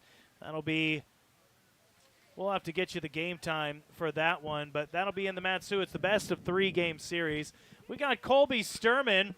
He pitched for the opposition tonight, but we're not going to hold that against him. He's a hometown kid all the way. Colby, a great inning of work, bud. Thank you so much. Just tried to focus on throwing strikes and let the defense help me out. Well, the defense did help you. I looked at your warm-ups. I thought, this kid's nervous. You're flying him to the backstop. But you pitched with a lot of poise. And I got to tell you that you brought some fans with you, didn't you? Yeah, my mom put it on Facebook and let everyone know. So I kind of had a little bit of a fan group. I was going to say, that's the first time we've seen more fans in the visiting bleachers than we have in the home bleachers. So that's good to know. You got a great support network. I see as you've kind of gone through high school. Did you start this summer with Legion ball? No, I didn't play any You played out. You went outside and played some ball down in Washington, correct? Yes, I played down. That's very cool. How many games did you get in down there? Washington, we got 6 games down in Washington. That's awesome. And so now walk me through that inning. You had the top of the lineup. You struck Soto out looking. Then you had an error in Cole Dawson behind you on second with 1 out. And so you had to change your approach a little bit. Walk us through that inning. Just after I got the strikeout, I was pretty pumped up. But when I had a guy on first, I knew he was going to be stealing because my move to home isn't the quickest. So I knew he was going to be stealing. So I was just trying to keep pounding the ball in the zone, try to get a double play, and it was really nice to get the 2 pop-outs to end the inning. Yeah, that was a very nice work. And now you pitched once. It wasn't against the Oilers, correct? Or did you get an inning against the Oilers? I pitched 2 days ago against the Oilers, yes. I pitched 3 innings. Okay, so the other day you pitched a full 3 innings. Yes. And gave up 1 run in those 3 innings. Yes, that's correct. That's nice work. So are you going to be with the Pilots when they head to Anchorage for the postseason? I believe so, but we'll see what the coach says. I think he just wanted me down for these 5 games. These 5 games? Well, if that's all you get and you're not with them for the postseason, Colby, tell me, how was the experience? I loved it. I would totally love to go up and play in the playoffs with them. This was a really good experience, and I would totally love to do it next year. Well, you did a phenomenal job, Colby. Great game, great pitching. And, hey, not even done with high school yet. You head back to SoHi for your senior year. And the Stars looking for a four-peat. You want to be part of that, I'd imagine. I would love to be a part of that. Colby Sturman, thanks for joining us up here in the booth, okay? Yeah, for sure. All right, Godspeed. We're going to be back with more as we listen to the Peninsula Community Health Services, supporting your health, offering medical, dental, eye care, and behavioral health services. Call them at 262-3119. Also, don't forget the Best Shop, and give them a call, too, for all your tire needs. All right, this is, again, the Oilers win in overtime against the Anchorage Glacier Pilots, sweeping the series 7 games in a row. This is Oilers Baseball. We'll be back with more and some concluding remarks on ESPN.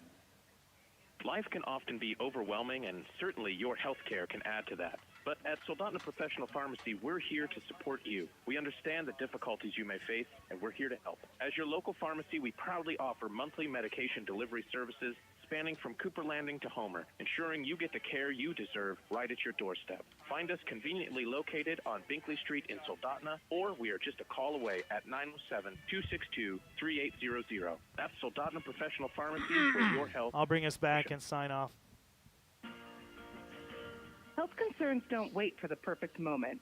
That's why Central Peninsula Urgent Care is You your gotta let me solution say for thank you immediate for care letting my that voice fits be your schedule. eyes. Our board-certified emergency physicians and compassionate You could sign us off, but just ask me for some last Located comments. at the corner of the Spur Highway and Walmart Drive in Huh? Kenai, we're open daily from 8 a.m. until 8 p.m. No appointment necessary. Just walk in for compassionate, personalized healing on your schedule. Visit us at KenaiUrgentCare.com. It looks like a catching glove. Elliot Eaton, he is back to the defensive line.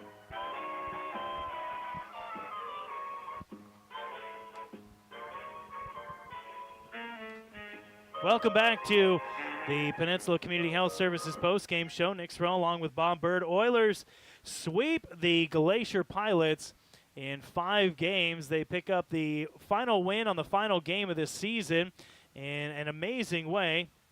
They win for the 3rd time in sudden death. Well, Bob, tell me about the best game that you saw this season. No question about it. It was the 9-8 victory over the Anchorage Bucks here. They were ahead 6-0. We tied it 6-6. We went ahead with Eddie Leon's 2-run blast, added a run. We're ahead 9-6 with 2 outs in the 9th, and the Bucks blast their own 2-run homer. And then we have a runner on second base. They single to left, and he is gunned down at the plate. That is about as thrilling a baseball game as you can find. And I wish I had the call queued up, but Bob's call to end that game was one of the better calls we've had for any sport and any game in the last year. In fact, I think we dropped that one in for a Alaska Broadcasters Association Goldie Award submission. Well, you never know how it's going to happen, but Nick, I want to ask you, what was your favorite game? My favorite game for the Oilers, I think it was, there were a lot of really close ones, but there was a game they had against the Miners where it came right down to the wire. It was early in the season. I couldn't tell you exactly when or even the score off the top of my head. Was it the sudden death game? No, it wasn't the sudden death game. They just picked up a win with some phenomenal pitching in the top of the 9th inning. They held off the Miners, and that was a good win for the Oilers early on in the season, and I feel like it set the tone for them as a team that was not here just to develop as players, but they also wanted to win baseball games. And we've seen that from them consistently all season. Kids who are, of course, they're here to develop and get better at baseball when they return to college the following fall and winter. But they have also shown a hunger to win baseball games, and that's why they're headed into the postseason to face, guess who? The Mat-Su Miners. 23-17. There's no question they were the surprise team of the league this year. Well, yeah, and honestly, I got to say that I think the Pilots were the other surprise team of the season. On the other side, I would have expected them to have a higher win total. But nevertheless, it was a phenomenal season for the Oilers, and we'll see how they do headed into the postseason. That's going to wrap things up here. Once again, the final score in sudden death. The Oilers hold on to defensive effort and win the game. I guess you call it 6-5, but we had a 5-5 tie with a victory in sudden death. For Caleb back at the studio and Nick Sorrell, and also to Noah McLean, who's going to take the games on the road once again, this is Bob Bird saying thank you for letting my voice be your eyes. Good night, everybody.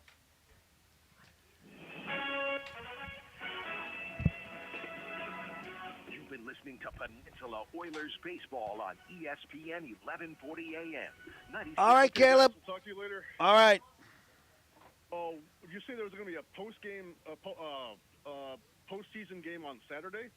I'm not sure what the schedule is. We'll let you know. All right. Well, thank you. All right. See you later.